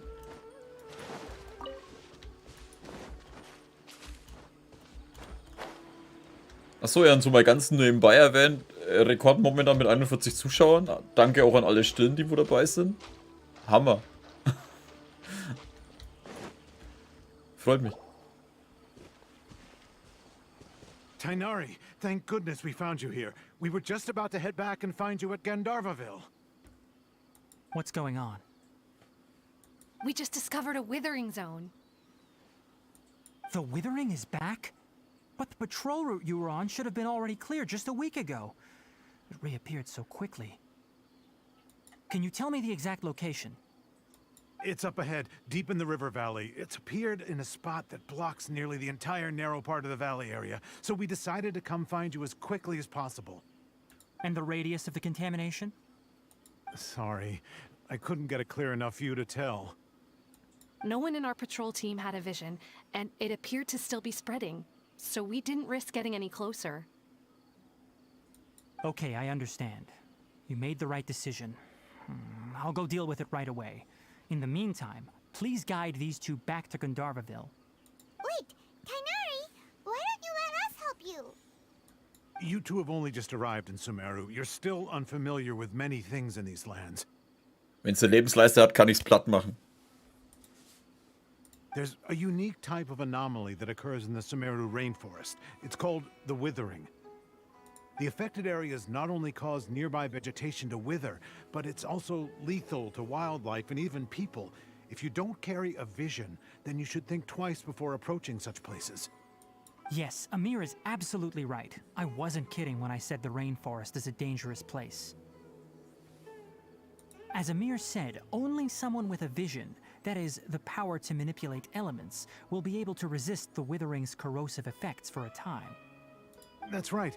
If any of the forest rangers without a vision come across a withering zone, we first make a record of the location and then have a ranger with the proper abilities deal with it, like Tainari here. Only someone with a vision can venture within a withering zone and find a way to deal with it. Ich kann auch Elementarkräfte einsetzen. But you don't seem to carry a vision. Don't worry, he may not have a vision, but he's a real pro at using the power of the elements. It seems the rumors about you are true. In that case, all right, you two may accompany me. We typically only teach visitors how to identify the withering as they're about to leave Gandharvaville. We'll make an exception today and show you what it looks like up close. Guten Abend, Leonie. Ich hatte heute eine Quest, da wollte einer Äpfel haben und wie gefährlich ist es und 2 Meter weiter stand der Apfelbaum. Die machen mich so wahnsinnig mit solchen Quests. Next on the agenda. Das ist... Kennst du das Spiel Ni no Kuni 2? Ja, das habe ich gespielt, gibt's ein Let's Play von. War ein schönes Spiel. Die gerade in Genshin übertreiben sie es halt gerne. Das war ja auch dasselbe mit Deluxe, mit diesem, wo du in dem Gasthaus bist und diese Shakes und Drinks und so mischen musst. Das war ja auch, boah, das war mein erster Shake, das war mein erster Drink, den ich damals gemixt habe. Mann, war das geil. Weißt du, das haust halt 2 Sachen zusammen und fertig. Ich meine, schlimmer wäre es doch gewesen, wenn du das einfach zur Packung nimmst. Stop. Don't move any further. Look there in the distance. Huh? Where? Oh, look! Those plants have withered. That whole area is kinda gloomy. Even the air looks like it's filled with ash. Mit Ash Ketchup? Oh, Paimon doesn't like the look of this. That is the withering. All right, traveler. We're going to have to enter that withering zone. Once inside, we'll need to look for what we call tumors of the withering. If we eliminate those, then the area will be saved. Ich komme mit. Thank you. But I must warn you, don't push yourself. This is your first time handling this sort of thing, after all. Even with elemental powers, once you step inside the withering zone, you may experience extreme discomfort. If at any point it becomes too much, return outside the zone and take a breather. It could become a matter of life and death. You ready then? Let's go.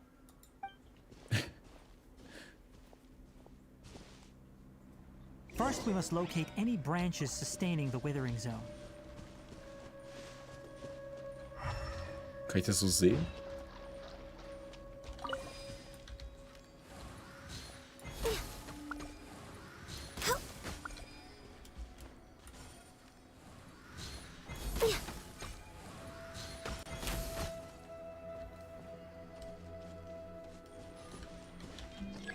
Kenntnis über Erkundung. Der Dendrogramm greift an die Triebe der Verwelkung mit heftigen Schlägen an.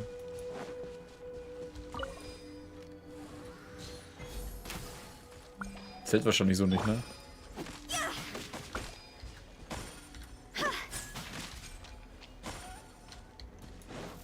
Oder muss ich erst die kleinen Zweige platt machen? Wahrscheinlich erst die dämlichen Zweige, ne? Ah. Wow, wie der Mist hat sogar noch explodiert. Danke. Nein, greif doch nicht! Das war so klar.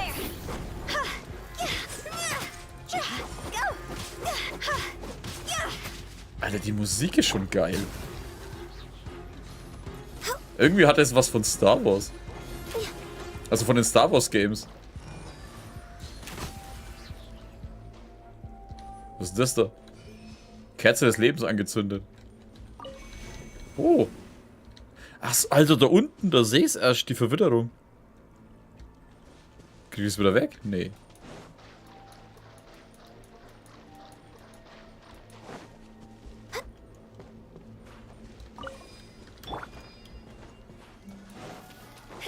Ach, da wäre ja auch eins gewesen, na super. Schön weggehen, bevor es platzt. Great work. Now that all the branches have been cleared, we'll need to take care of the tumor. Alter, was bist denn du für ein kleiner Pilz? Hey, du schaust ganz witzig aus. Das ist wie ein kleiner Harry Potter Pilz. Hallo, ich bin eine Hexe. Nein, keine Seifenblasen. Seifenblasen sind hier verboten.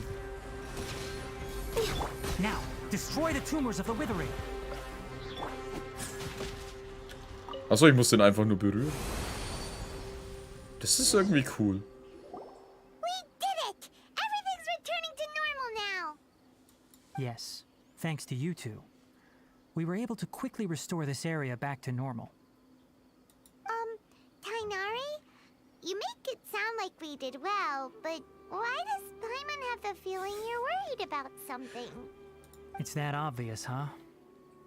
Recently, the rate at which the withering zone appears has been increasing.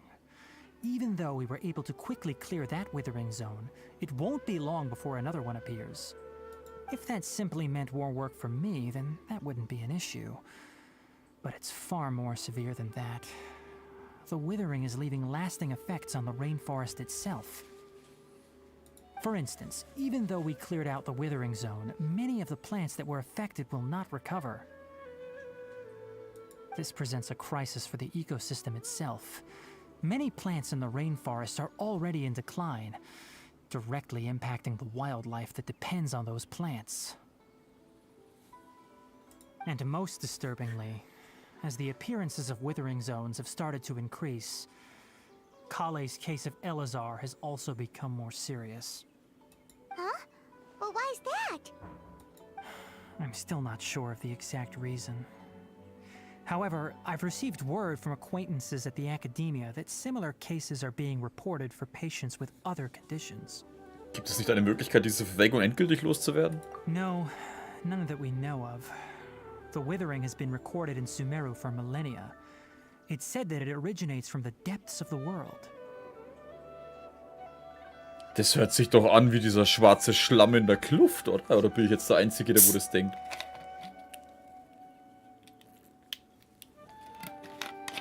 Verwelkung existiert in Sumeru seit tausenden von Jahren und sie wurde in tiefen Orten dieser Welt geboren. Das hört sich doch voll an wie dieser Schlamm in der Kluft. By the way, have you heard of Irminsul before? Was ist das, eine Metalband? Nein. Irminsul is a tree located deep beneath the surface. Although it isn't like any tree we know in a biological sense, you can basically think of it as a large tree that grows downwards rather than upwards. Auf dem Kopf stehender Baum. Das passt doch noch mehr zu dem blöden Kluftzeug da unten. I'm sure you've heard of ley lines, right? They're like the roots of Irminsul, spreading and extending from a massive cavern deep underground, all the way up to the surface. Ist Geist noch hier? Kennt ihr eine Band, die Irminsul heißt? Das ist doch voll der Bandname. Die Erde durchziehen, riesiger Hohlraum. Das sieht ein wenig so aus wie das, was ich sah, als ich das Bewusstsein verlor. Ley lines continually absorb the memories of this world, which are then funneled into Irminsul, allowing it to collect knowledge and wisdom from ancient times to present day. The Dendro Archon is known as the God of Wisdom because her consciousness is directly connected to it. It is also said that the Dendro Archon's power is a manifestation of Irminsul. And as for the withering, its emergence is related to a disease that's affecting it. Irminsul ist krank. That's right. My ancestors learned of this from Greater Lord Rukadevata's familiars a long time ago. But even those mysterious creatures did not know of a cure for Irminsul. Irminsul ist ein Heiligtum in Sachsen? I'm afraid we Rangers will be battling the withering zones here for a long time until a cure is found. Alright, that's enough on this topic for the time being. Now that we've taken care of things here, it's time for us to head back to Gandharvaville.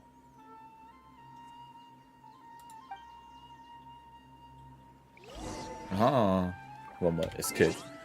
Irminsul war nach dem Glauben unserer Vorfahren das größte Heiligtum und ist auch bekannt als Weltsäule. Sie war ein mächtiger Baumstamm, der als Stütze für das Weltall gedacht war und an einem heiligen Ort auf der Berghöhe in einer Quelle bzw. in einem Heim aufgestellt war.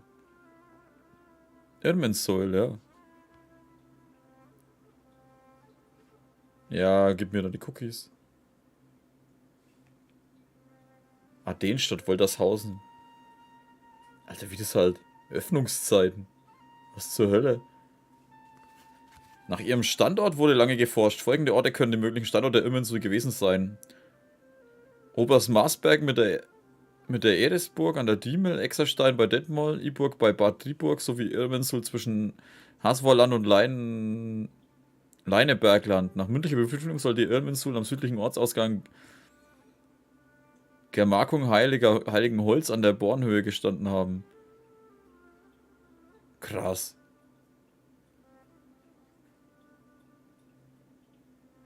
Frühmittelalter. Heiligtum der Sachsen. Das nach den Einträgen fränkischer Annalen zum Jahr 772 auf Veranlassung Karls des Großen von den Franken zerstört wurde. Der Name kann etymologisch auf germanisch Irmana, Groß und Sul Säule zurückzuführen werden, bezeichnet als die große Säule. Die Existenz weiterer Irmensäulen wird zwar mitunter vermutet, ist aber wissenschaftlich nicht eindeutig belegt. Krass. So, jetzt habt ihr auch hier ein bisschen was gelernt. Gleich mal die Zuschauerzahl angebrochen, nix mal. Finde ich schön, dieses Spielfilm machen oder gar keine gute Idee. Ja, ein Anime könnten sie davon machen. Mit der Umfrage bekommst du 50 Primus. Die Exersteine sind nur 30 Minuten von mir entfernt. Warte mal, was mache ich eigentlich? Achso, ja. Wir könnten mal da oben das Ding da holen.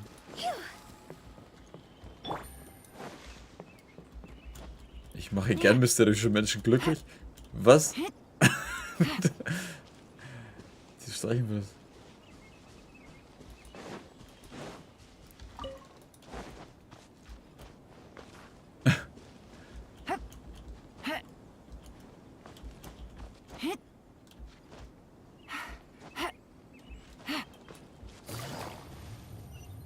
Granda-Hügel.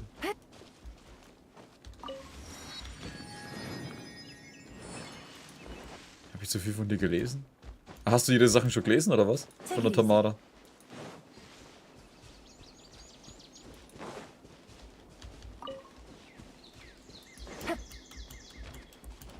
Ich habe bloß neulich gesehen, dass er meinen Instagram-Account abonniert hat. Gähn, moin moin, guten Abend, Pieps. Da musste ich natürlich gleich mal da reinglotzen und dann habe ich die Seite gefunden. Ich habe jetzt nichts gelesen, aber man hat mal reingeschaut. Achtung, Absturz! Fast.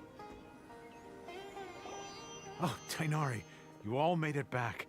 How did it go? Wir hatten keine Lust, dass wir wieder The zurück. withering zone you reported has been taken care of. No need to worry. Huh. Wait, is that?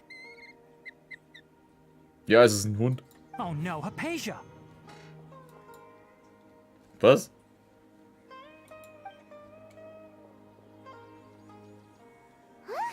What's wrong, Tainari? This duskbird is Hypatia's designated courier for urgent news. You do remember her, don't you? She's the scholar you and Paimon were following when you first arrived in Sumeru. Bei der ich zu viel gekifft habe? Oh, her? How could we forget? So did something happen? Let me see what's written in the letter first. Oh. Was war das? So what's it say? And what's with that weird expression on your face? Just let Paimon read it. Huh?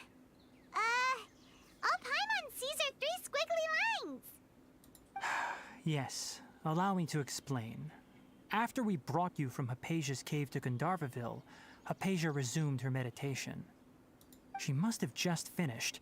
It's been nearly 3 days since she's had anything to eat, and it appears she's forgotten to prepare some rations. This letter is her asking us for help. We need to go. What? You mean she's been sitting there for 3 days? Hey, wait, how did you know all that from just a few lines on the paper? Well, obviously because this has happened before. Last time she drew 5 lines, and by the time we found her... Well, I'd prefer not to remember that. Needless to say, Hypatia's been through worse, but we should still get to her as quickly as possible. I've got some emergency rations set aside for times like these. Paimon, Traveler, could you two bring these to her? Wait, you want us to bring her the rations? But will the Traveler be okay if her cave is still filled with that funny incense? Let's find out. Here, Traveler, take a smell and see. Jetzt geht's wieder ums Kiffen. Los So, geht's. How do you feel? Sehr erfrischender Duft. Frischen Duft. Frischen Duft. Frischen Really? Duft? You're not feeling even a little drowsy? Oh, nicht mehr kiffen. But wait, how'd you know that he'd be okay this time, Tainari? Back when we were clearing the Withering Zone, I observed that he could adeptly manipulate the Dendro element. I knew then that he would be fine. And if I may ask, when I was telling you two about Irminsol's ley lines, was what I described similar at all to what you saw while you were unconscious? Was ich gesehen habe, war gar keine Halluzination, oder? That's correct. Those weren't hallucinations at all. Though I don't intend to apologize for deceiving you. Because what you saw is of significant importance. Not just for the nation of Sumeru, but the entire world of Teyvat. Weißt du, er steht halt so daneben. Ich habe keine Ahnung, was hier abgeht, Mann. My forefathers were shown much favor by Greater Lord Rukkhadevata. We took an oath to protect this nation together with her. Now that that duty has fallen to me, it was part of my responsibilities to ascertain whether you could be entrusted with the fate of Sumeru. Now, after seeing you in action with my own eyes, you have earned my confidence, and I no longer feel the need to hide any secrets from you. Was genau habe ich denn vorhin gesehen? Weißt du, hier stehen überall Leute. Oh, ich wusste nicht, ob ich dir das verraten kann, aber jetzt verrate ich es dir, während andere außen rum stehen. When you passed out, your consciousness had connected directly with Irminsul. What you witnessed were actually real memories contained within Irminsul itself. I could try to tell you more, but it would be better if you went to ask Hypatia instead. Her focus on meditation and use of Spirit Borneol are aimed at establishing a connection with Irminsul, just as you did. That sounds nice and all, but will she really help us? Seriously, she completely ignored us the last time we tried talking to her. That was because when you ran into her, she was in a special phase of her training. During that time, she must avoid communicating with others. Please, wait here for a moment. Alles klar, Flauschöhrchen. Ist das eigentlich ein Dendroculus? Der schaut so groß aus.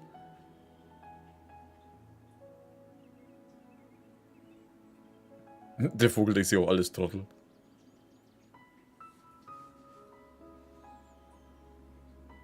Here, take these. It's a meal I packed for Hypatia, as well as some other ingredients. I'm sure it'll come in handy. Also, here's a letter that I would like you to give to her. Just show it to her and she'll answer any questions you may have. Ich danke dir. No. I should be the one thanking you. You've both been a great help these last few days. Hypatia should still be in the cave. Let's go inside and see how she's doing. Yesterday, a total of 5 dusk birds flew by. Tainari schaut schon ganz cool aus, aber ich finde immer noch die Ohren zu groß.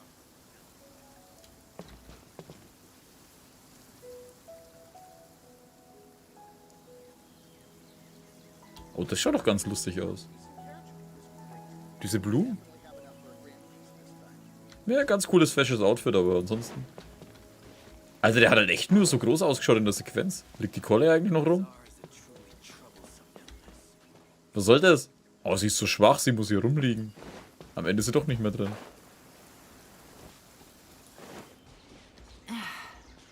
blinding sunlight is such a pain. No way I can get a nap in this weather.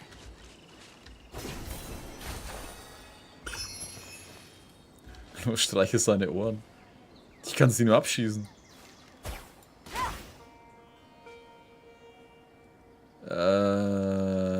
Wo muss ich hin? Da hinüber. Stimmt, die Kifferin war ja, da war ja was.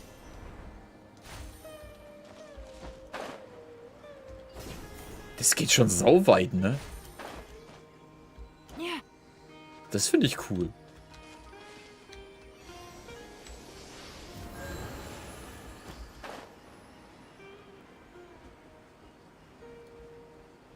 Hypatia should still be in the cave.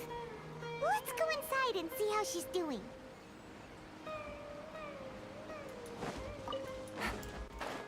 Schauen wir mal, was er macht. Gibt's wenigstens den blöden Wasserfall in der Höhle? Das ist eines der Sachen, was mir in Genshin so stört. Du kannst so viele Wasserfälle und nirgends ist eine verdammte Höhle drin. Oder fast so gut wie keinem.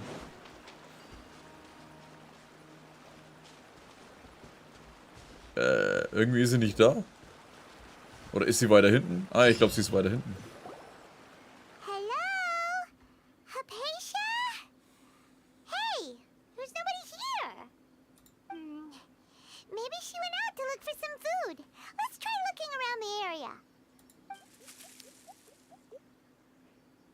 Was war denn das? Ach, das sind die kleinen Dekus, oder? Was ist das für ein Geräusch? Oder waren das Kroks?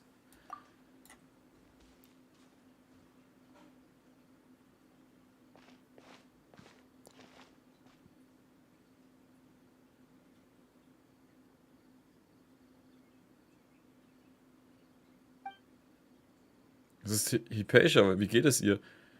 Ich finde es ja schon cool. Oh, es ist niemand in der Höhle. Ich meine, klar geht's noch ein paar Meter weiter rein, aber warum um die Ecke schauen?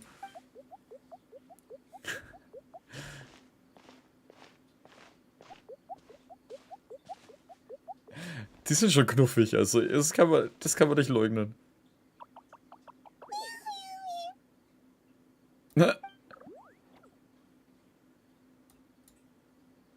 Was ein guten Abend.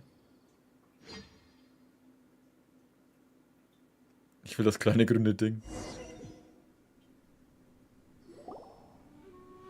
Was ist los? Bin ich jetzt woanders? Hä? There you are. Hypatia, are you alright?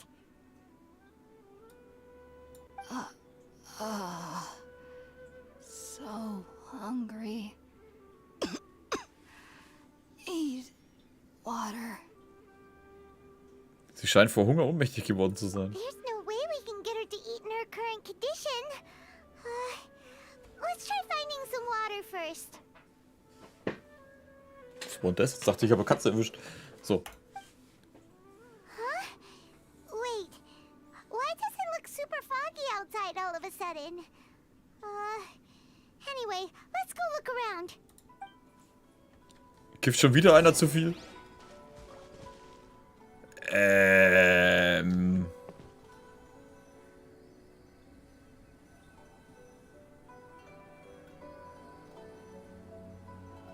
Ich gehe wieder rein.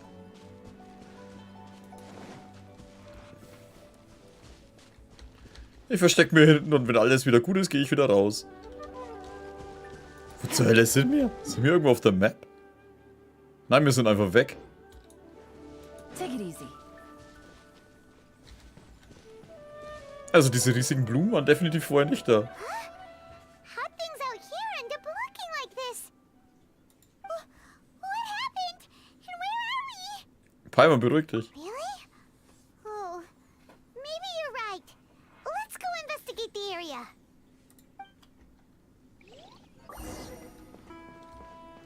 Die Welt der Kroks. Die heißen Kroks übrigens, müssen wir sie finden. Tief einatmen. Ja, erstmal eine Runde kiffen, ne? Sumeru, Land der Kiffer. Da gibt's bestimmt eine Menge Schwarzmarktdealer, Alter.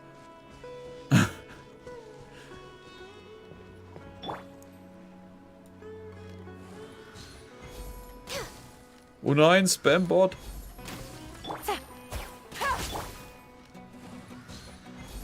Sehr gut.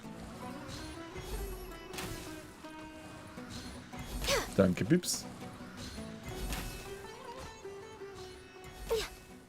Wow, this place is huge.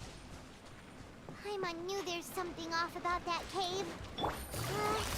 Let's think of a way to get over there and have a closer look. Who knows? Maybe we'll find a lead of some kind. Das erinnert mich ein bisschen an die Höhle, wo wir in der Kluft gefunden haben. Ah, Hüpfpilz in der Sphäre. In Sumeru-Sphären sind manchmal diese Hüpfpilze anzutreffen. Aus unerklärlichen und wohl sehr faszinierenden Gründen gehören diese Pilze jedoch nicht zu den Trilakshana-Kreaturen. Ich weiß nicht mehr, was Trilakshana-Kreaturen sind. Hallo? Oh, das war's schon. Ups. Und...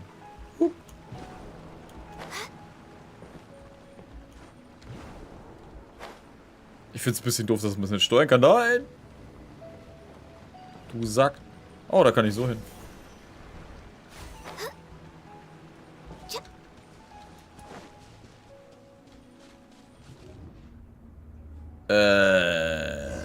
Tor der Wiedergeburt aktiviert. Also jetzt sind wir definitiv ziemlich high. Warte, was? Inazuma?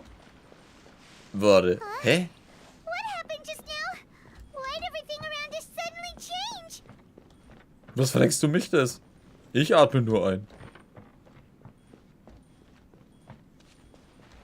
Oh, hallo Truhe.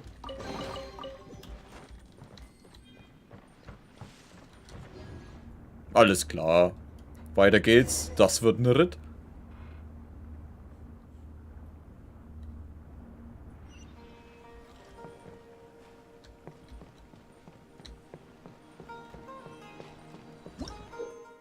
Der Urbernstein in der Sphäre. Manchmal sind Urbernsteine und der Pfad in den Bernsteine versiegelt. In den Sphären in Sumeru anzutreffen. Sammle 3 Urbernsteine in diese Sphäre, um den entsprechenden Pfad zu öffnen.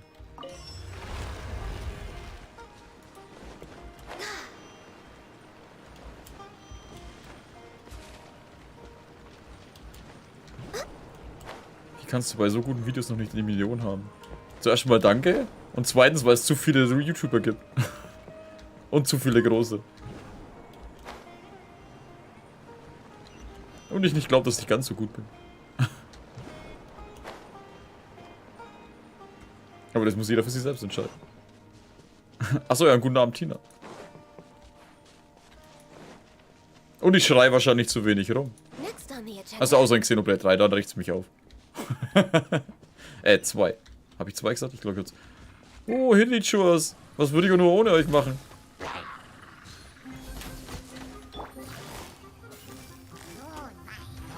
Gotcha. Born of ice and frost.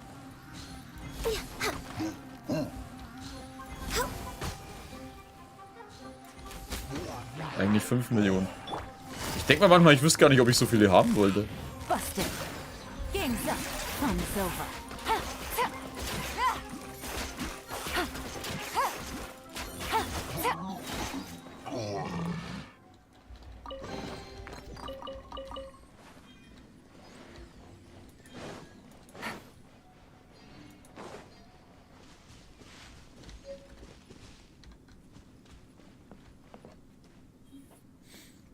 Und den ich schaue tatsächlich am besten. Take it easy. Freut mich zu hören. Dann stapel ich nur mittig. Oh, ich bin ein kleiner Schmetterling. Nein, ich... Oh, verdammt, das ist auch Zelda, das ist die Navi. Oh, die nervt nur. Ja, das ist schon ein ziemlicher Trip, was wir jetzt hier machen, oder? Fliege ich eigentlich irgendwo hin oder passiert was? Ja doch, ich bewege mich.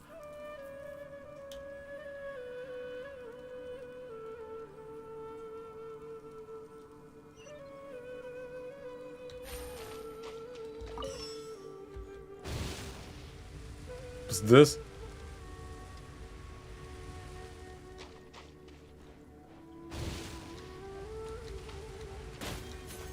Elementarreaktion.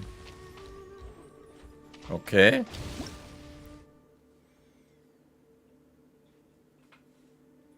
Ich habe durch Genshin Impact entdeckt. Freut mich immer wieder zu hören, wenn ich jemanden zu einem Spiel bringen kann. das mir selber gefällt. Es ist ein Lebewesen von Hydrokraft und Dendrokraft betroffen, trifft die Reaktion Sprießen ein. Dendrokern steht. Gleichzeitig kann es nur eine bestimmte Anzahl von Dendrokernen geben. Bla bla bla bla bla. Okay. Ach, als ob ich mir das merken könnte. Sumeru ist schon echt cool.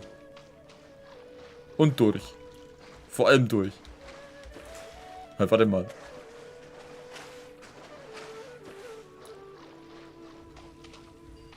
Achso, da oben war so ein Ding. Vorhin sage ich noch irgendwie, ja, wer weiß, ob die nicht stören, wenn die irgendwann sind. Ich übersehe die ja jetzt schon. Oh, da ist der nächste.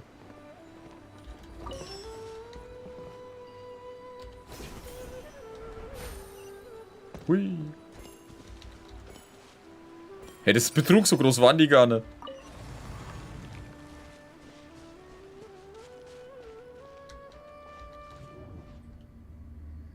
Die PVZ-Version, was meinst du?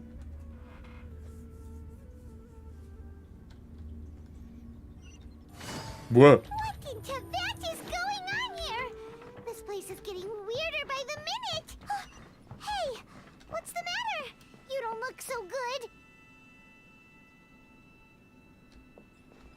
Jetzt mal ernsthaft, wie wollen wir das jemandem erzählen? Ja, also wir sind in eine Höhle gegangen, waren dann plötzlich da irgendwo, wo riesige Blüten waren. Dann plötzlich sind 3 Steine um uns rumgeschwebt und wir sind durch die Gegend. Das Universum war überall. Klingt logisch, oder? Ich persönlich finde Sumeru bisher besser als Inazuma. Naja, Inazuma ist an Japan angelehnt, da hat es bei mir schon verloren. Der Rest. Meinte PC. Nee, das, also Genshin ist grundsätzlich kostenlos.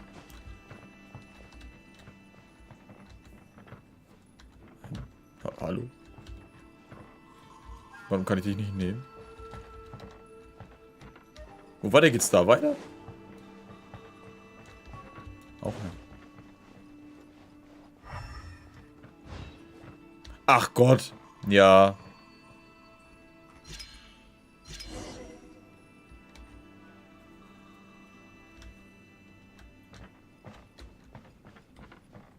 Schieb's auf das Gras und die Pilze. Und den Nebel nicht vergessen. Der Nebel. Guten Abend, Groll.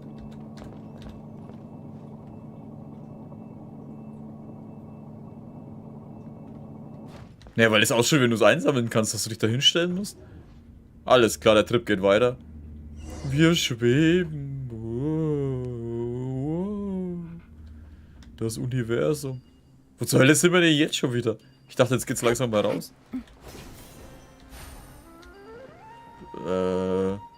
Ich stehe im Licht unter einer großen Blume.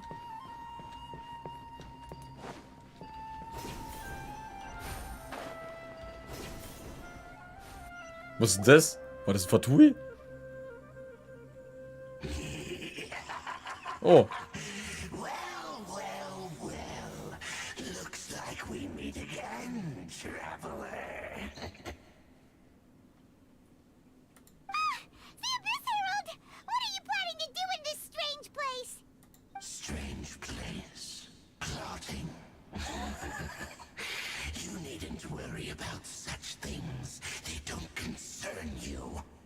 Jetzt kommt's mir erst. Kann das sein, dass diese ganzen Abgrundboten vielleicht auch als Sumeru kommen? Ich meine, die haben doch schon so viel geraucht. Hört ihr denn die Stimme an? Wie verraucht das die ist? Die kiffen den ganzen Tag nur. Gotcha. No touching. This is long overdue. Things are about to get dicey. Take it easy. Mitwisser des Ohms. Ey, das nervt mich, dass ich die nicht killen kann.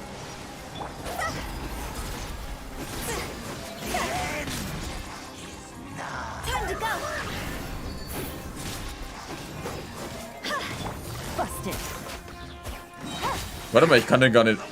Hä?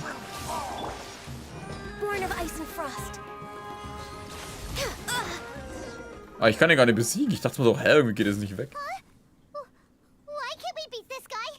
Oh, Paimon doesn't get it. We faced others like him before. What's wrong this time? Traveler, though you may have managed to avert countless crises before, your good fortune was bound to end sooner or later.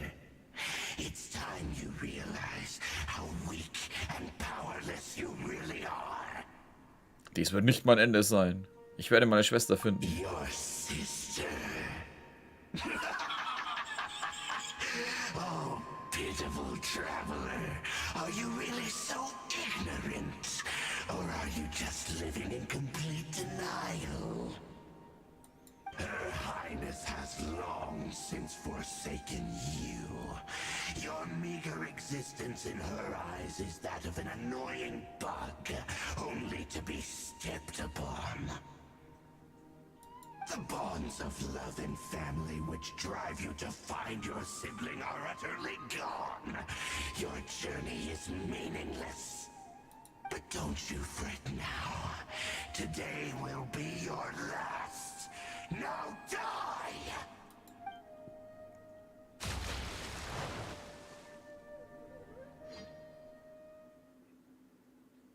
Mhm.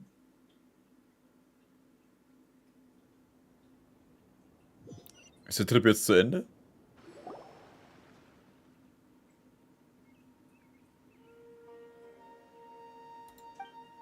Seltsam, was ist gerade passiert. Ein Moment lang war es wie ein Traum, aber ich kann mich nicht mehr daran erinnern, worum es ging.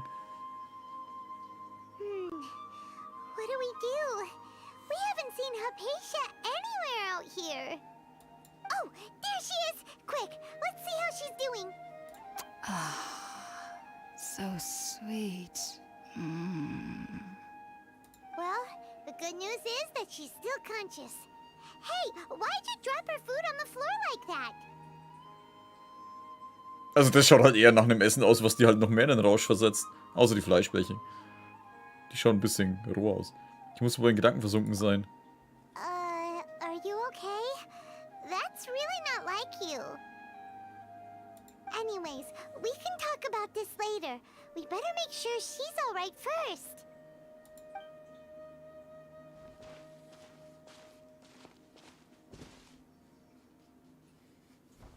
Whoa! Wait a sec. Look at all this fruit lying around her. We can put that to good use. Ihr gebt der halbbewussten Hypatia Wasser und Saft zu trinken und nach einer Weile. Who is there? Tainari, is that you?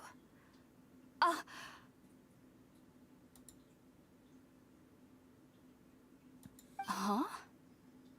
It's okay. You can relax, Hypatia. Tainari sent us here to bring you some food and water. Here, we have a letter that he asked us to give you. Ihr gebt den Brief von Tainari an Hypatia weiter.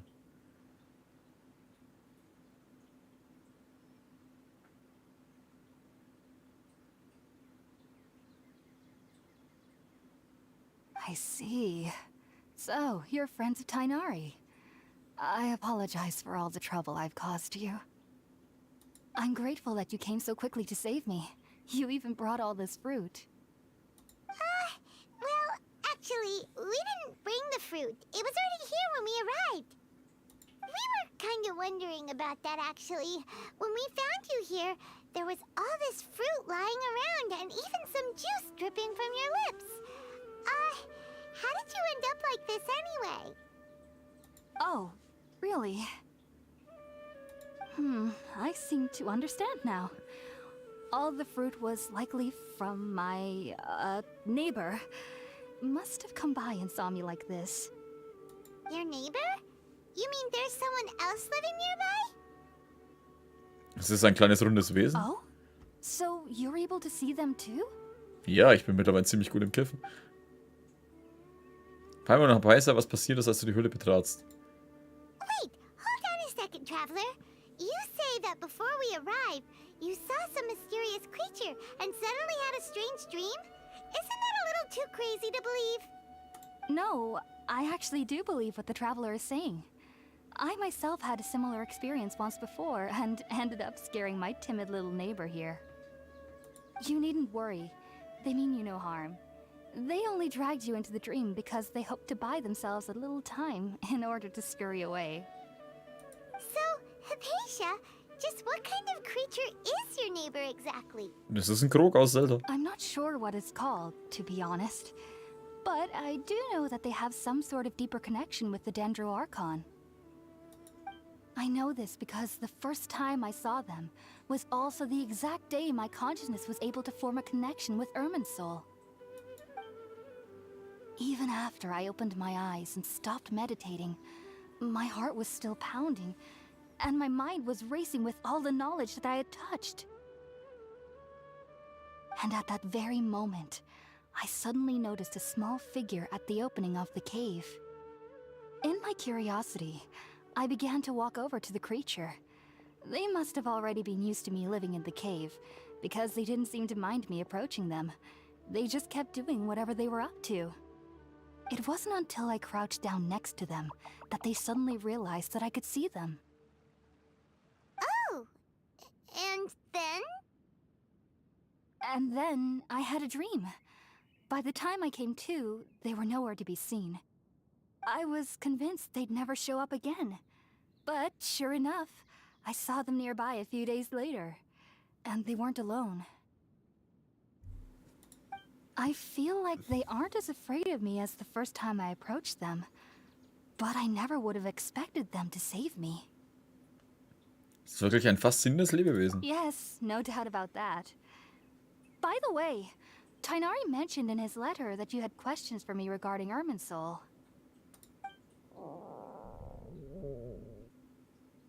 Oh nein, Durchfall.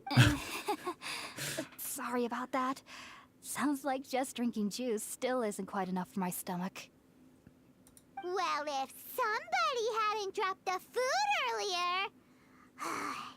Anyway, looks like we'll need to prepare something ourselves. Besides, Paimon's getting hungry too. Let's eat first and talk about Irminsul later. All right, we're out, traveler. Today's menu will feature sweet madame and a radish veggie soup. You'll love them, Hypatia. They're our specialties after all. Sounds good. I've never tried any dishes from other nations before. I certainly look forward to it. It's been so long since I've had a decent meal, too. To be honest, the last time had to be when Tighnari came to visit. So, jetzt halt. Guten Abend Asil, guten Abend Bandy, guten Abend Omar. Abenteuerlevel bin ich 57 und Tina freut mich, wenn es dir gefällt, mein ganzes Zeug. Und sorry, wenn ich immer ein bisschen spät antworte, aber ich will mal in Sequenzen nicht reinlabern. Das ist für mich so ein kleines, nennen wir es Gesetz. Was ist das? Oh, ein Weißkohl. Ja, ich verstecke meinen Weißkohl auch immer in so Statuen.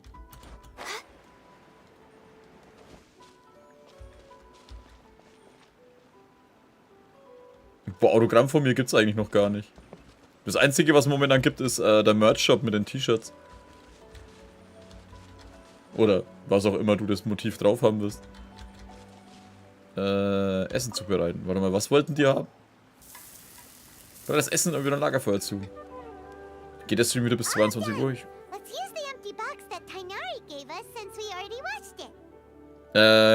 Zwischen 22 Uhr und 23 Uhr, irgendwas in der Richtung.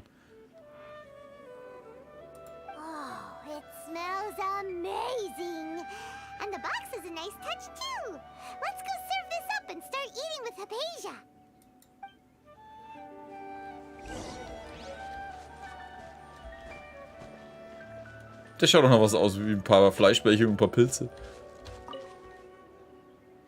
Are you already finished cooking? Smells delectable. I'm truly thankful whenever I can enjoy a proper meal like this. Cooking really isn't my forte.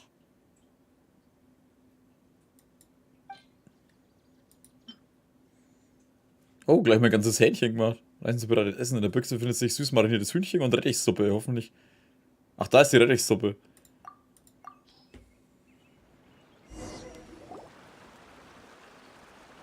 Ich genieße die Mahlzeit mit Hypatia. Nach dem Essen erzählst du von ihrem Erlebnis, als du mit Irminsul verbunden warst. Even though everything you mentioned was in Tighnari's letter, it's still hard to believe you were able to connect with Irminsul immediately after smelling Spiritborn eel for the first time. It took me nearly 3 years before I could do so. And everyone at the Academia even lauded me as a genius. Tja, ich komm rein, kiff eine Runde und bin sofort verbunden. Ich bin halt ein Naturtalent. You should know that some researchers spend their entire lives without ever successfully connecting with Irminsul as you have. So why does this incense allow people to connect to Irminsul? The ingredients used to make Spirit-born ale primarily consist of plants created by Greater Lord Rukkhadevata. These special ingredients are conducive to heightening our senses to the Dendro Archon's power. Since the root of the Dendro Archon's power lies within Irminsul, we can occasionally tap into her powers to peer into the depths of the earth. Ich glaube, ich verstehe. Naturally, anyone who can establish a connection with Irminsul in their first ever attempt must be a person of great understanding. Makes sense. But Paimon's got a question. Why was he sensitive to the smell of those plants for such a long time? That was primarily due to his body's unique constitution. Stimulated by the incense, he could perceive the Dendro Archon's power and experienced a sensory overload, hence the adverse reactions.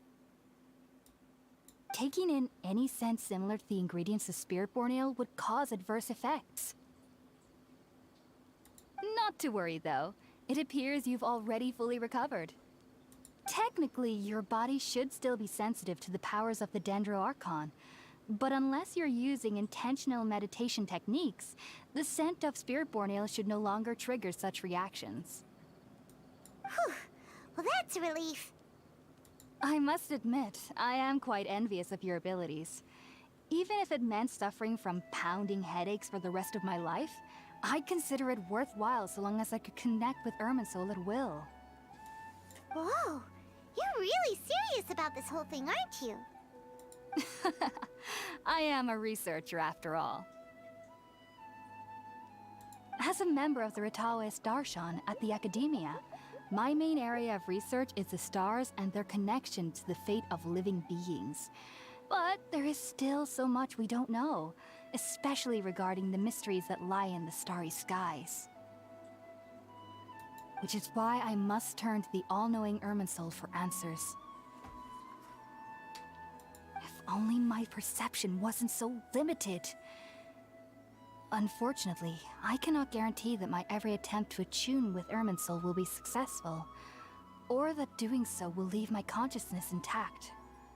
I am currently in the stage of training known as Satyavada life. Many researchers in Sumeru have lost their minds while seeking to attune with Irminsul during this stage.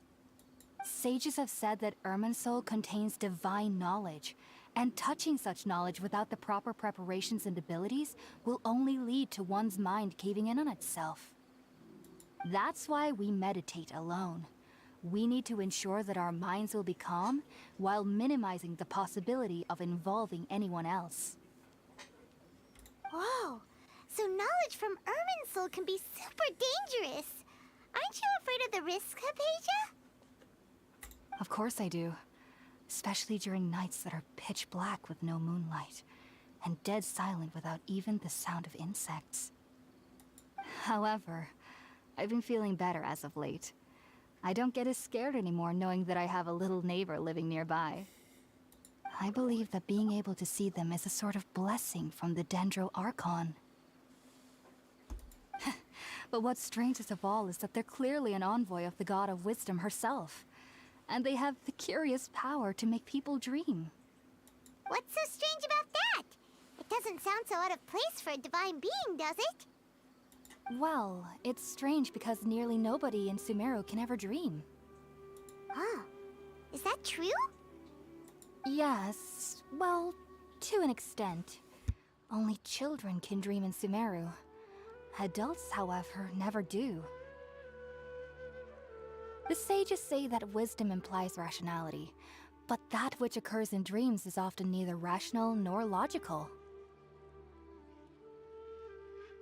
Ups. Das erinnert mich an den Traum, den ich gesehen habe. Gute Nacht, Mel. Yes, if one struggles with anxieties, those emotions could influence their dreams. The fact that the people of Sumeru do not have dreams is seen as a blessing by the sages. They believe that Greater Lord Rukkhadevata, the God of Wisdom, is keeping us away from the foolish delusions you encounter in your sleep. I was born into a family of scholars in Sumeru City. Ever since I was a child, my parents would always tell me that I'll know I've grown up once I stop dreaming. I studied hard, enrolled as a student in the academia, and went on to become a researcher. Sure enough, I never dreamed again. But then, on the day I scared the little Aranara, I suddenly saw a dream again. It was incredible. Though I don't exactly remember what I saw, I clearly recall the feeling. I suddenly felt like I was a child again. Back then, I was foolish and ignorant as any youth would be, but I was free of fear. Maybe dreaming isn't as bad as we've made it out to be. Just be sure not to speak of this if you travel to Sumeru City. They'll look at you as if you've lost your mind. So, do you have any thoughts about the things he saw when he connected with Irminsul? Sorry. I'm afraid I don't have any answers as of now. All I can say is that what you saw is a memory contained within Irminsul itself. World forget me. What could that possibly mean? If only I could ascend past Satyavada life and begin Paripurna life. I might have some more answers for you. If you two are ever in the area again, please be sure to come and see me. Vielen Dank, Hypatia. There's no need to be thanking me. You two are my saviors. Besides, I'm already looking forward to tasting some more of your cooking. Nach einer langen Unterhaltung mit Hypatia verbringt ihr die Nacht in der Höhle. Now that we know Hypatia is alright and had the chance to ask her some questions, Paimon thinks it's about time to head back to Gandharvaville. Wie man am besten mit YouTube anfängt. Boah, das kann ich dir schwer beantworten. Das musst du dann selber schauen, wie das am besten geht. Vor allem, was du auch machen willst. Und wie fragt man seine Eltern am besten, ob man mit YouTube anfangen darf? Naja, Fragen kostet nichts. Am besten halt mal fragen und was du machen willst, wie es Pieps gesagt hat. Und zu Pieps, du hast es deinen verboten? Sind die nicht schon 18? Oder waren nicht eine schon 18?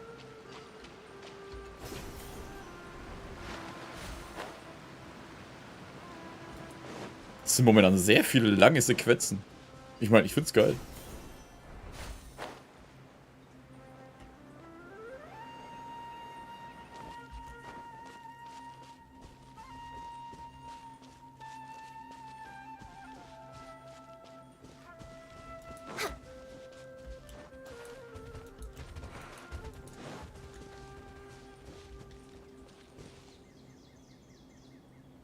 Was ist das da oben? Kann ich mich da hinhocken?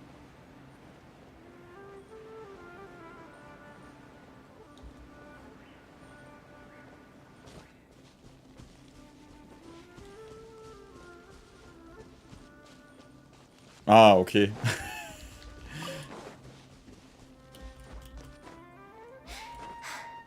Darf man mit 10 eigentlich mit YouTube anfangen? Ich glaube, ein Mindestalter dafür gibt es dafür überhaupt ein Mindestalter? Ich meine, ich denke mal, es kommt dann eher drauf an, was du magst. Oh, das ist ein schönes Ding.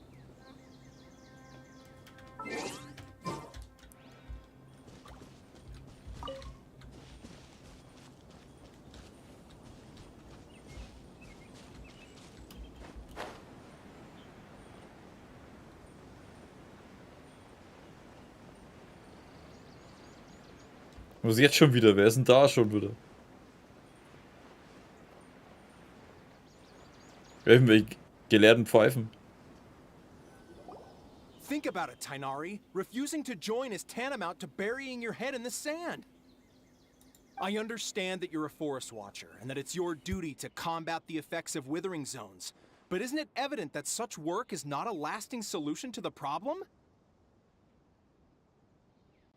As Sage Kage clearly stated, your presence and guidance in Sumeru City is pivotal in finding a cure for Irminsul. How could you possibly refuse? Keep your emotions in check, Ghulam. Let's at least listen to Tainari's reason for declining. We're here to invite him to the Academia, not to cause a scene. Captain Spitzbart. Sage Kage, I am truly honored that you came here in person, but I'm afraid I must still decline your invitation. I am merely a forest watcher. How could the great minds of the Haravatat have any need of someone like me? Well, it turns out that your refusal letter had some implications on your master's reputation. He is a renowned sage of the Immorta, after all. So now I've come here in his stead. I see. Huh. And I figured that given his temper, he would come here and berate me personally. Tighnari, your master is an integral part of this effort, and now he requires your assistance. And what exactly does my master need of me, Sage Kage? You'll know once you've arrived in Sumeru City, that is. And how long will I be required to stay? There's no definite answer as of now. Do you mean to tell me that despite coming all the way here to Gandharville, you still can't answer the questions I laid out in the letter to my master? If that's the case, then I'm afraid I cannot give you a definite answer either. Tighnari, but you... So be it. Come, Gulam, we're leaving.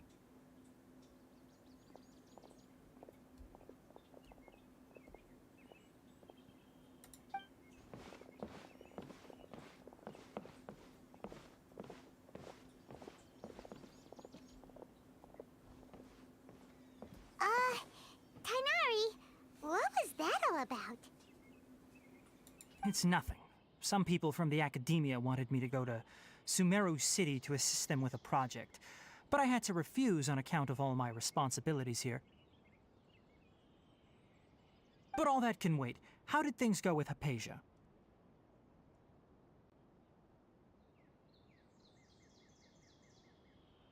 It was quite the eventful trip, but the main thing is that she's safe and sound.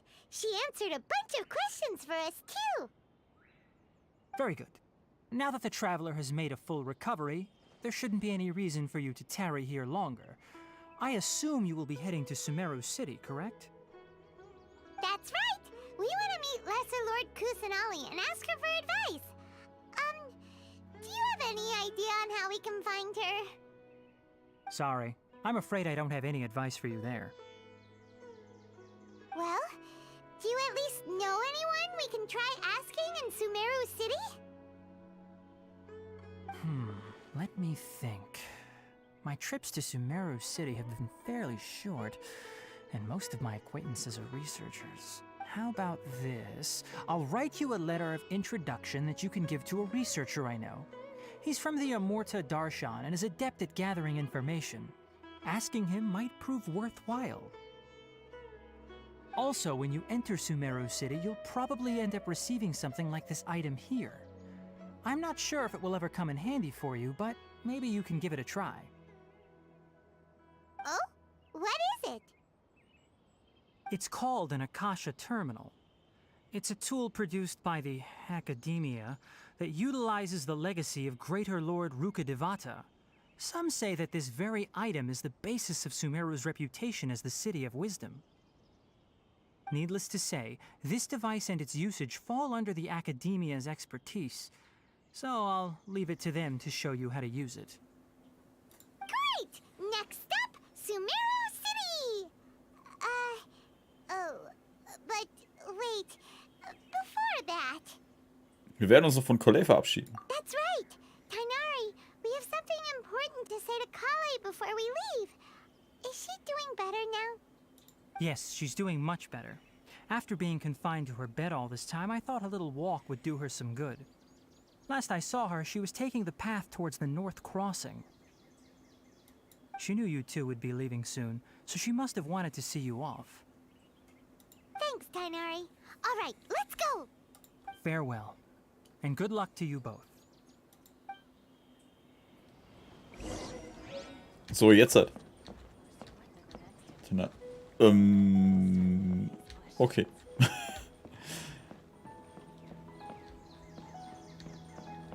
Also ich habe jetzt nochmal nachgeschaut, also es ist schon ab 16. Darfst du erst Google-Konto machen. Und das brauchst du ja für YouTube. Gibt natürlich viele, denen ist wahrscheinlich egal. Ja, die heißt Kolle. I've been waiting for you two.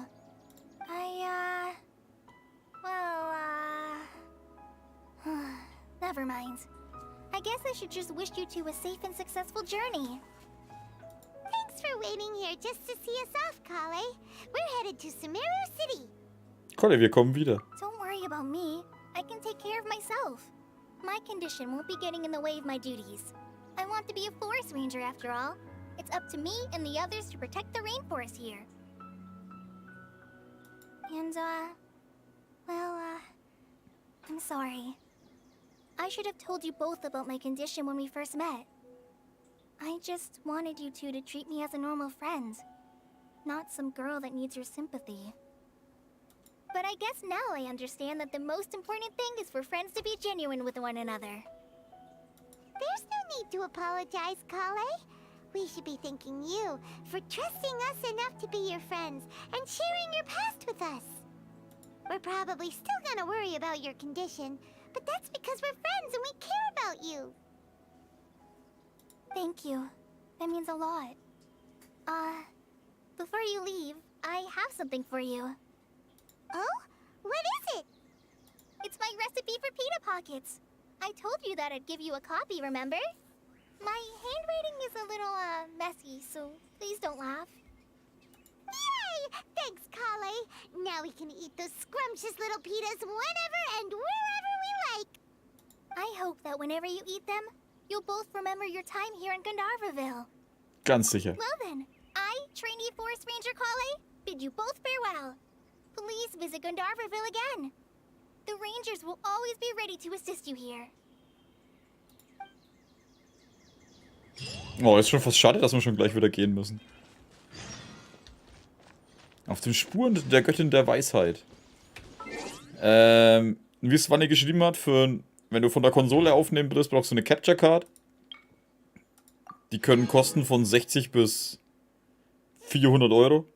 Oder waren es 300? Ich glaube, die eine von Elgato kostet 300. Aber die ist auch im PC drin mit 4K. Handy brauchst du eigentlich für den PC nur ein Kabel, soweit ich weiß, und ein Programm dafür. Und PC brauchst halt nur das Programm OBS. Aber wie gesagt, am besten einfach bei YouTube eingeben. Du kleiner Spambot. Warte mal. Nutze auf diesen Kanal ausblenden.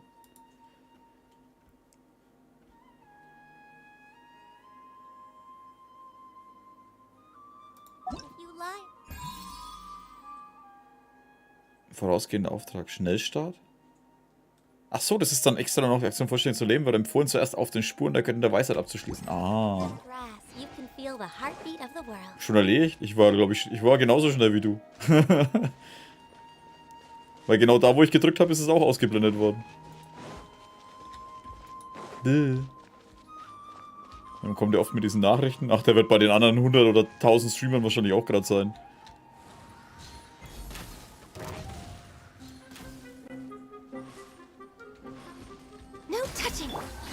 Quietly now.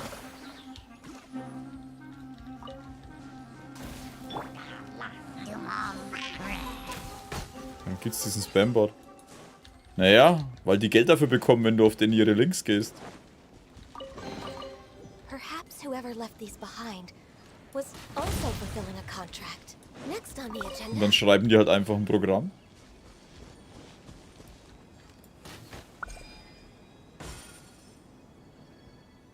Und müssen nichts dafür machen.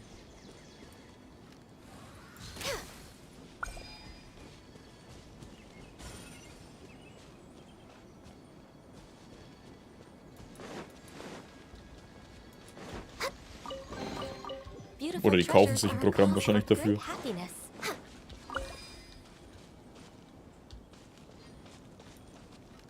Ich meine, das ist ja schon, ja.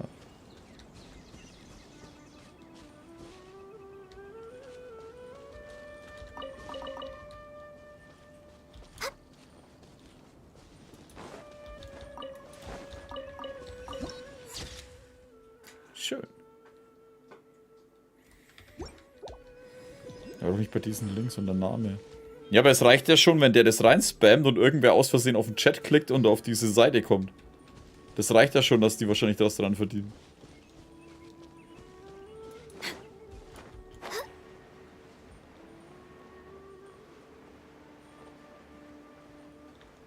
Oh, ein Schiff. Natürlich ist es leer und liegt da einfach. Bis jetzt alle auf den Kaffee anspringen. Hier gibt's keinen Kaffee.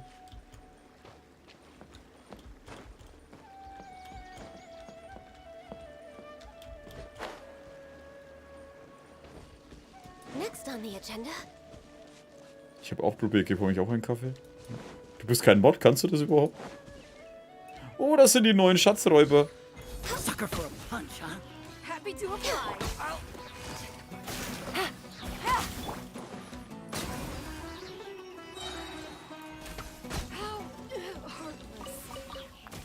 Oh, die verwandeln sich in Sand. There's nothing wrong with reaping a reward every now and then. Das ist nur für dich blockiert. Ach so. Hä? Ach so, das ist das Ding, da was leuchtet. Ich sollte eigentlich schon schlafen, aber meine Eltern erlauben, wenn jemand streamt.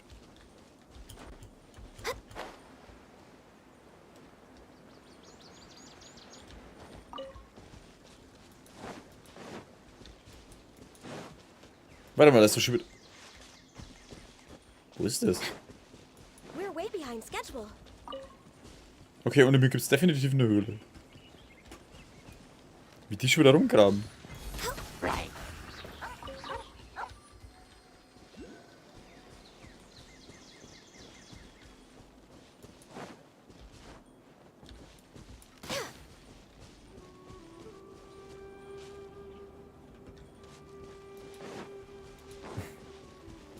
Ich möchte aber Kaffee. Du musst dir einen machen.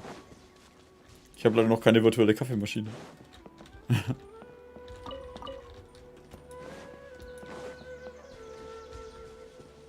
Ja, und nicht völlig platt in die Arbeit. Nee, nee, nee. Wie viel haben wir denn eigentlich? 21:53 Uhr. Ich denke mal so bis halb elf ungefähr machen wir noch.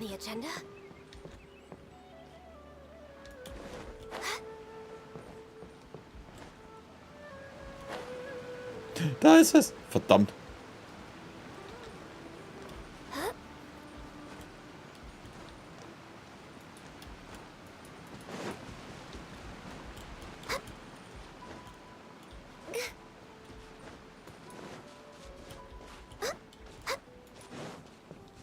So, warte mal, hier ungefähr. Ich gehe gleich arbeiten.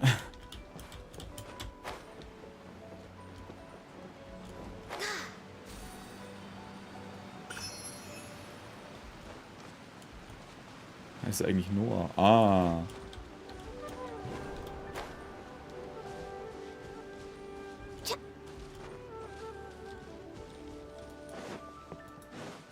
Warte mal, der Teleporter ist ja eh davor, ne? Ich will mal was nachschauen.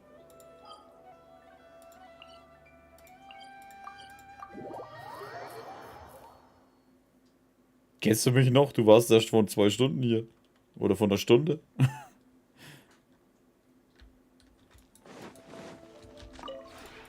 This realm.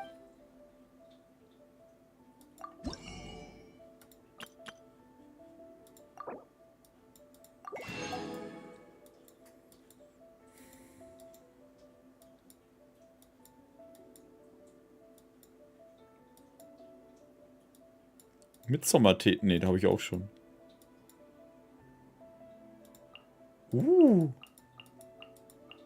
Die gab's schon. Blass oder Schwingpilz. Ne, warte mal, lass mal erstmal Dekorationsbauplan. Ach, verdammt, das kommt erst noch, oder? Schweinerei. Ich will jetzt so Sachen einkaufen. Und das ist sowieso noch immer bescheuert. Kreaturen des Reiches. Und das sind halt eigentlich nur Dinge.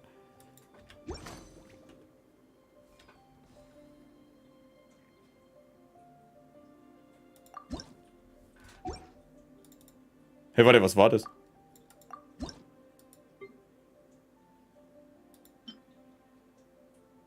Hä? Holz herstellen?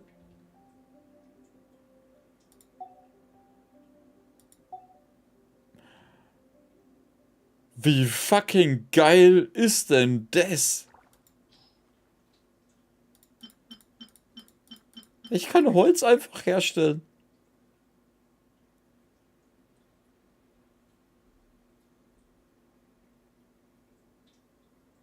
Und schon holt sich Sinn wieder Pilze. Es gibt ja nur Bäume mal einkaufen. Ja, ich hab mir eigentlich schon fast gedacht, dass es so ist. Das sind alles die alten, naja. Wie kann ich die Freundschaftsstufe schnell leveln? In die Kanne stellen wahrscheinlich ist das Gescheitste. Und dann halt mitnehmen. Mitnehmen und in die Kanne stellen.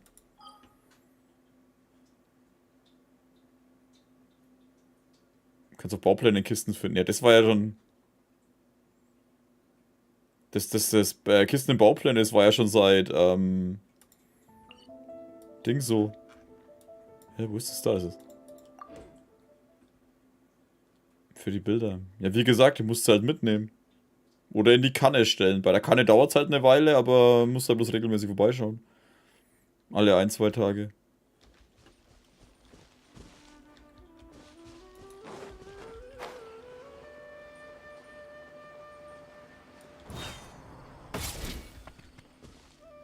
Ja, meine ich ja Tsurumi. Ach, das ist so bloß das spezielle Holz. Und Tsurumi kannst du Inazuma.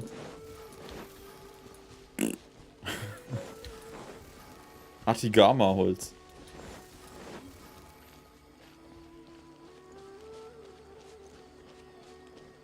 Gibt auch wieder ein Sumeru, soll ich speziell. Ja, ich weiß, habe ich da unten schon eine gesehen. Ich habe bloß noch keine Lust, die zu holen. Wir wandern jetzt erstmal da rein. Wo war die? Da unten. Ja, da ist sie.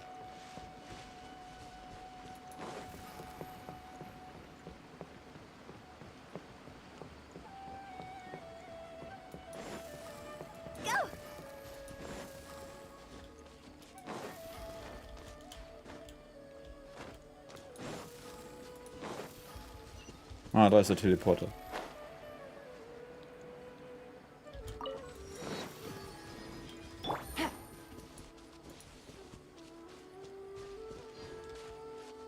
Kurz warten und wo?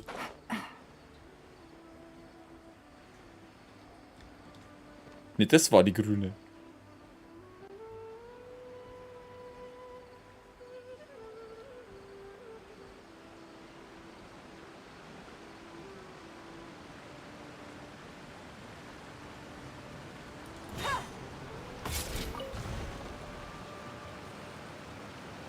$10.000.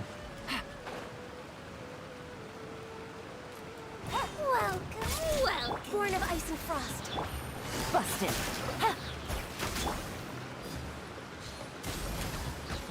Die schaut ganz cool aus. Klingentänzerin oder was? I'm getting sick of this. Ja, dann löst sich doch auf. Ich finde es immer noch cool, dass sie sich in ein Ding auflösen. Ist das Gescheites dran? Das ist ein fucking Waffenständer.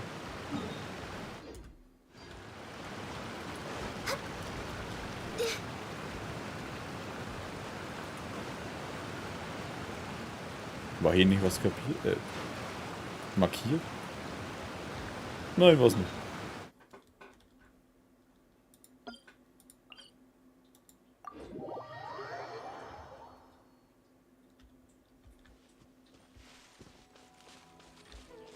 Immer diese hyperaktiven Kinder.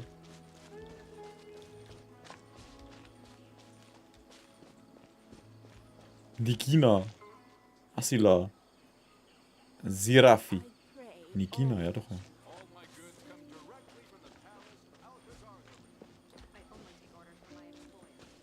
Das ESG im Bretten? Nee, keine Ahnung. Ich weiß nicht mehr, was Bretten ist. Oder wo Bretten ist. So, jetzt schauen wir mal, was hier abgeht. Willkommen in Sumeru.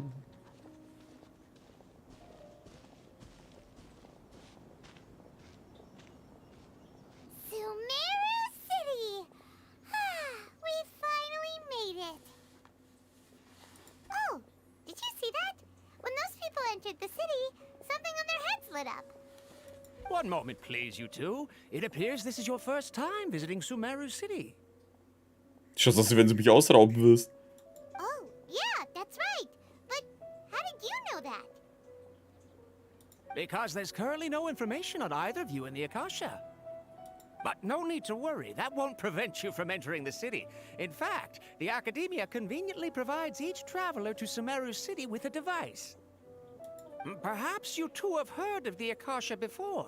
It's our beloved Greater Lord Rukkhadevata's lasting legacy, a treasure trove of collected knowledge. After centuries of tireless research on the Akasha, the Academia created one of its most ingenious inventions, the Akasha Terminal. As long as you are within Sumeru's borders, you may use an Akasha Terminal to connect directly to the Akasha and access any knowledge you need. I should mention that due to technical limitations, the operation of Akasha Terminals will be much smoother and more effective in large cities such as Sumeru City and Port Ormos. Oh, so this is the thing that Tainari was telling us about. It sounds pretty amazing. You two are quite fortunate. Until recently, it was standard practice to only issue Akasha Terminals to outlanders who spent an extended amount of time in Sumeru. However, this policy was recently changed, and now all travelers are issued one upon arrival. Here are your Akasha Terminals. Please handle them with care. It kinda looks like a leaf. To activate it, simply hold it in your hand and say the following phrase to yourself. May the mighty God bless us with their voice of wisdom. Alter, wie wär's, wenn er das Passwort noch länger macht? Oh, since this little doodad lets you access knowledge, maybe we can use it to find a way to meet Lesser Lord Kusanali. Let's give it a try. May the mighty God bless us with their voice of wisdom. Möge die Göttin mir gewähren, ihre weiße Stimme zu lauschen.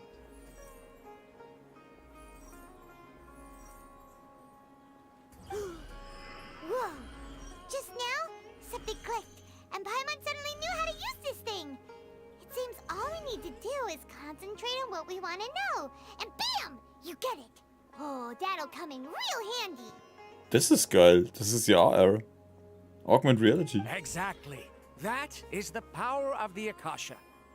And with that, let me officially welcome you both to Sumeru City. May the wisdom of the Dendro Archon always be your guide. Wie übersetzt man dann das? Möge die Weisheit der Göttin der Pflanzen mit euch sein. Ach ja, doch, Dendro Archon, ja. Aber Dendro Archon hätten sie auch so übersetzen können einfach. Okay, now that we're in, we can check the Akasha about Lesser Lord Kusanali.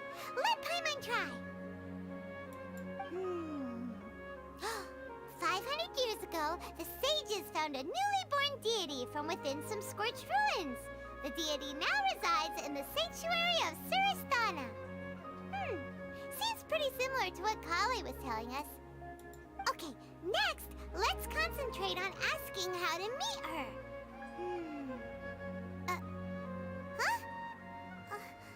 Paimon doesn't sense anything. Bei mir ist es genauso. The Akasha didn't respond to Paimon's question. Oh, come on! Ugh. Focusing on this question feels like when you have something you're trying to remember and it's on the tip of your tongue, but you just can't think of it. Ugh. Paimon's brain is exhausted. Vielleicht kann ich über einen Umweg auf die Antwort stoßen. Oh, smart idea. But what are you going to ask it?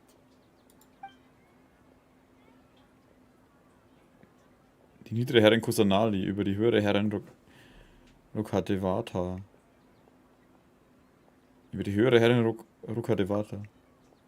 Sie viele leuchtende Punkte vor meinem inneren Auge. Ich müsste innehalten und sie sorgfältig analysieren, um herauszufinden, was sie sind. Aber auch Liebe, Sehnsucht, Nostalgie, Traurigkeit, Unruhe und ähnliches in mir aufkommen. Vermutlich sind das alles Gefühle, die die Menschen in Sumeru der Göttin gegenüber empfinden. Uh-oh. Paimon's getting all teary-eyed all of a sudden. It feels like the people of Sumeru really miss their Archon. Wie die niederen Herren Kusanali nachdenken. Einige neue Erkenntnisse kommen auf, insgesamt deuten sie aber nicht auf viel mehr als das, was zuvor schon bekannt war.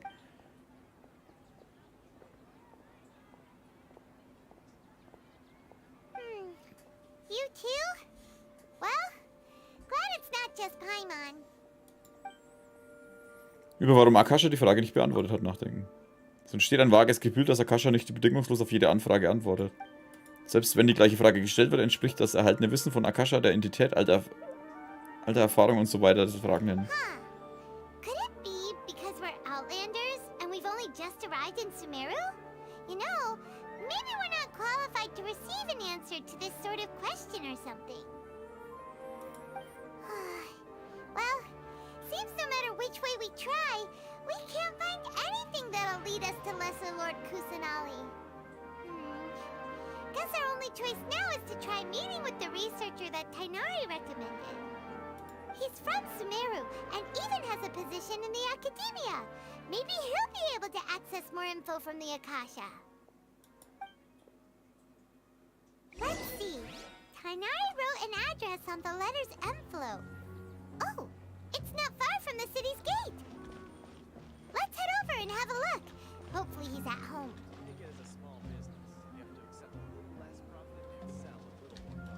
Ich will auch Augmented Reality haben, was soll denn das?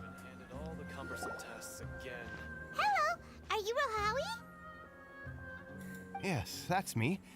Can I help you? Wir können dir ein bisschen helfen. Great! You see, Tainari sent us here and... What? Tainari? Please, there's no need to say anything, really. Sure, I admit that the article I published last month wasn't my best work, and maybe the data didn't produce the most convincing results, but...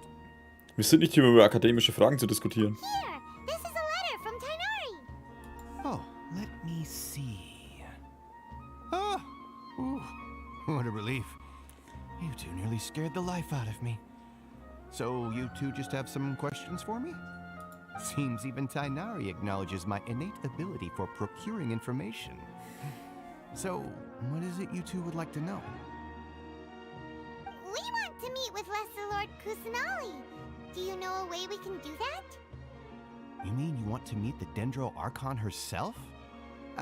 This isn't exactly my area of expertise, but let me see what I can find in the Akasha.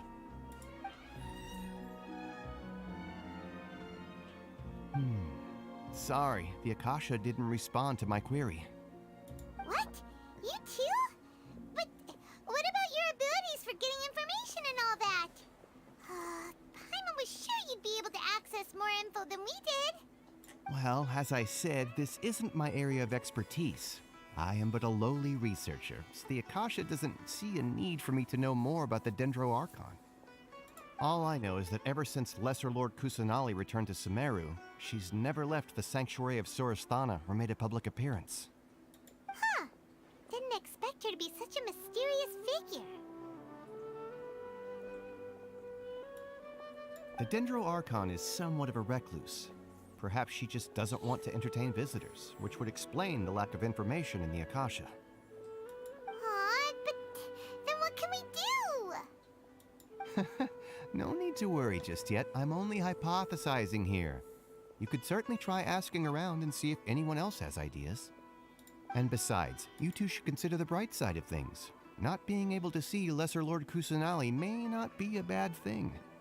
In this world, there will always be information you cannot obtain from the Akasha and things you can never accomplish. Knowing when to yield is a form of wisdom. Take me, for example. It's a miracle if my brain cells can spit out one paper every 3 years. But Tainari? That guy can publish 3 papers in just a single year. Okay. Thanks for your advice. Don't mention it. If you two ever want information about things like who's been promoted within the Academia or relations between the 6 great sages, come find me. Und das sind die wichtigen Informationen? Hey, come on. This is a survival skill at the Academia. Oh, Paimon's expectations were pretty low, but this is so low it's like digging holes in the dirt. So what do we do now? Even if we want to talk to someone, we don't know anybody here. Es könnte sein, dass wir doch jemanden kennen. Huh? Like who? Esther Abyssalsk. Zu den Sternen und Abgründen. Oh, you're right! Catherine! The Adventurers Guild has its own intel network. Let's hurry and find her. So, dann erstmal gute Nacht, Tamara, falls du überhaupt noch da bist. Und wir werden jetzt an der Stelle dann Schluss machen. Weil ich glaube, ich werde langsam müde.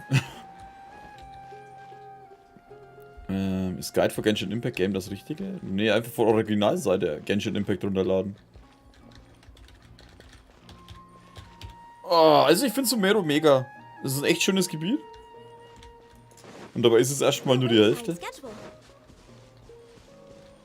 Ich finde es auch schön, dass die Gegner mal anders sind.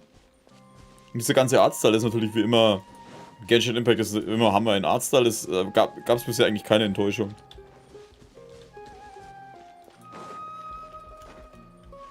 Auch dieses VR-Zeug finde ich jetzt schon geil. Mal schauen, wie das noch weiterkommt. Den Wald da drüben haben wir noch gar nicht gesehen, ey. Da müssen wir auch noch irgendwann hin.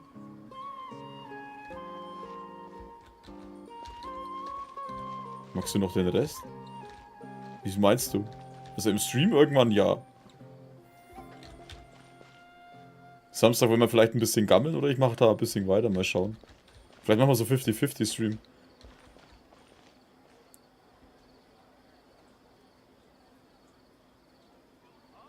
Ja. Auf jeden Fall bedanke ich mich dann bei der Stelle bei euch fürs Zuschauen. War ein ziemlich erfolgreicher Stream. Maximum waren, glaube ich, heute 45. Umso später natürlich, umso weniger werden es. Ja. Schauen wir mal, wie es weitergeht. Pullen ist ja momentan leider noch nichts da. Das lohnt sich für mich erst im nächsten Ding. Ich meine, ihn zu haben wäre schon ganz witzig irgendwie, aber er ist jetzt nichts, wo ich sagen würde, den muss ich haben. War heute gut besucht. Ja. Wo kann man das runterladen? Warte mal kurz, ich schicke dir gleich einen Link und dann... Ich beende noch schnell. Dann für die auf YouTube, ich bedanke mich bei euch fürs Zuschauen. Wie gesagt, es gibt jetzt Streams immer dafür. Oder ich werde versuchen, meistens Streams dafür zu machen. Nehme ich dann auf und schneide sie dann wieder in kleine Häppchen. Falls ihr es im Ganzen sehen wollt, im Stream-Ordner. Und ansonsten schaut halt die einzelnen Folgen. Danke fürs Zuschauen, macht's gut und bis zum nächsten Mal. Servus. So, jetzt zum Rest. So wie hier einfach. Genshin Impact. Genshin Hoyoverse. Gleich das erste oben.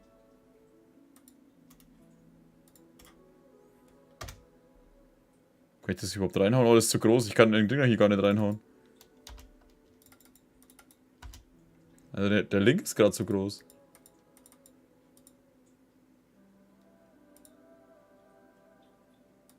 Kann ich auch so einfach drauf gehen?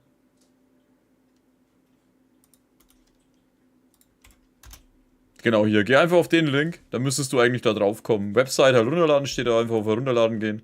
Kommt was automatisch hingeschickt. Account erstellen. Hä? Dann komme ich auf Amazon? Also wenn ich da draufklicke, komme ich dahin. Ah, jetzt hat. Account erstellen, runterladen. So, und dann jetzt hat an der Stelle dann auch für alle gute Nacht. Tina, viel Spaß beim Zocken.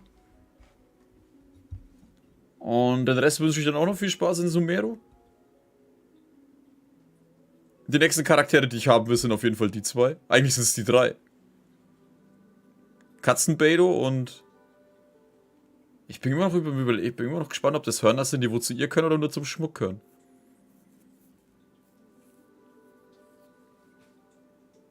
Und sie ist sowieso der Lolly-Arkon. Tori im nächsten Banner. Ja, genau. Wobei ich da noch mal überlegen will. Aber wobei, die kriege ich wahrscheinlich dann so nebenbei. Weil ich ja für Kokomi ziehen will. Ich will einen 5-Sterne-Heiler haben. So, jetzt machen wir aber Schluss. Danke fürs Zuschauen, macht's gut, bis zum nächsten Mal. Servus.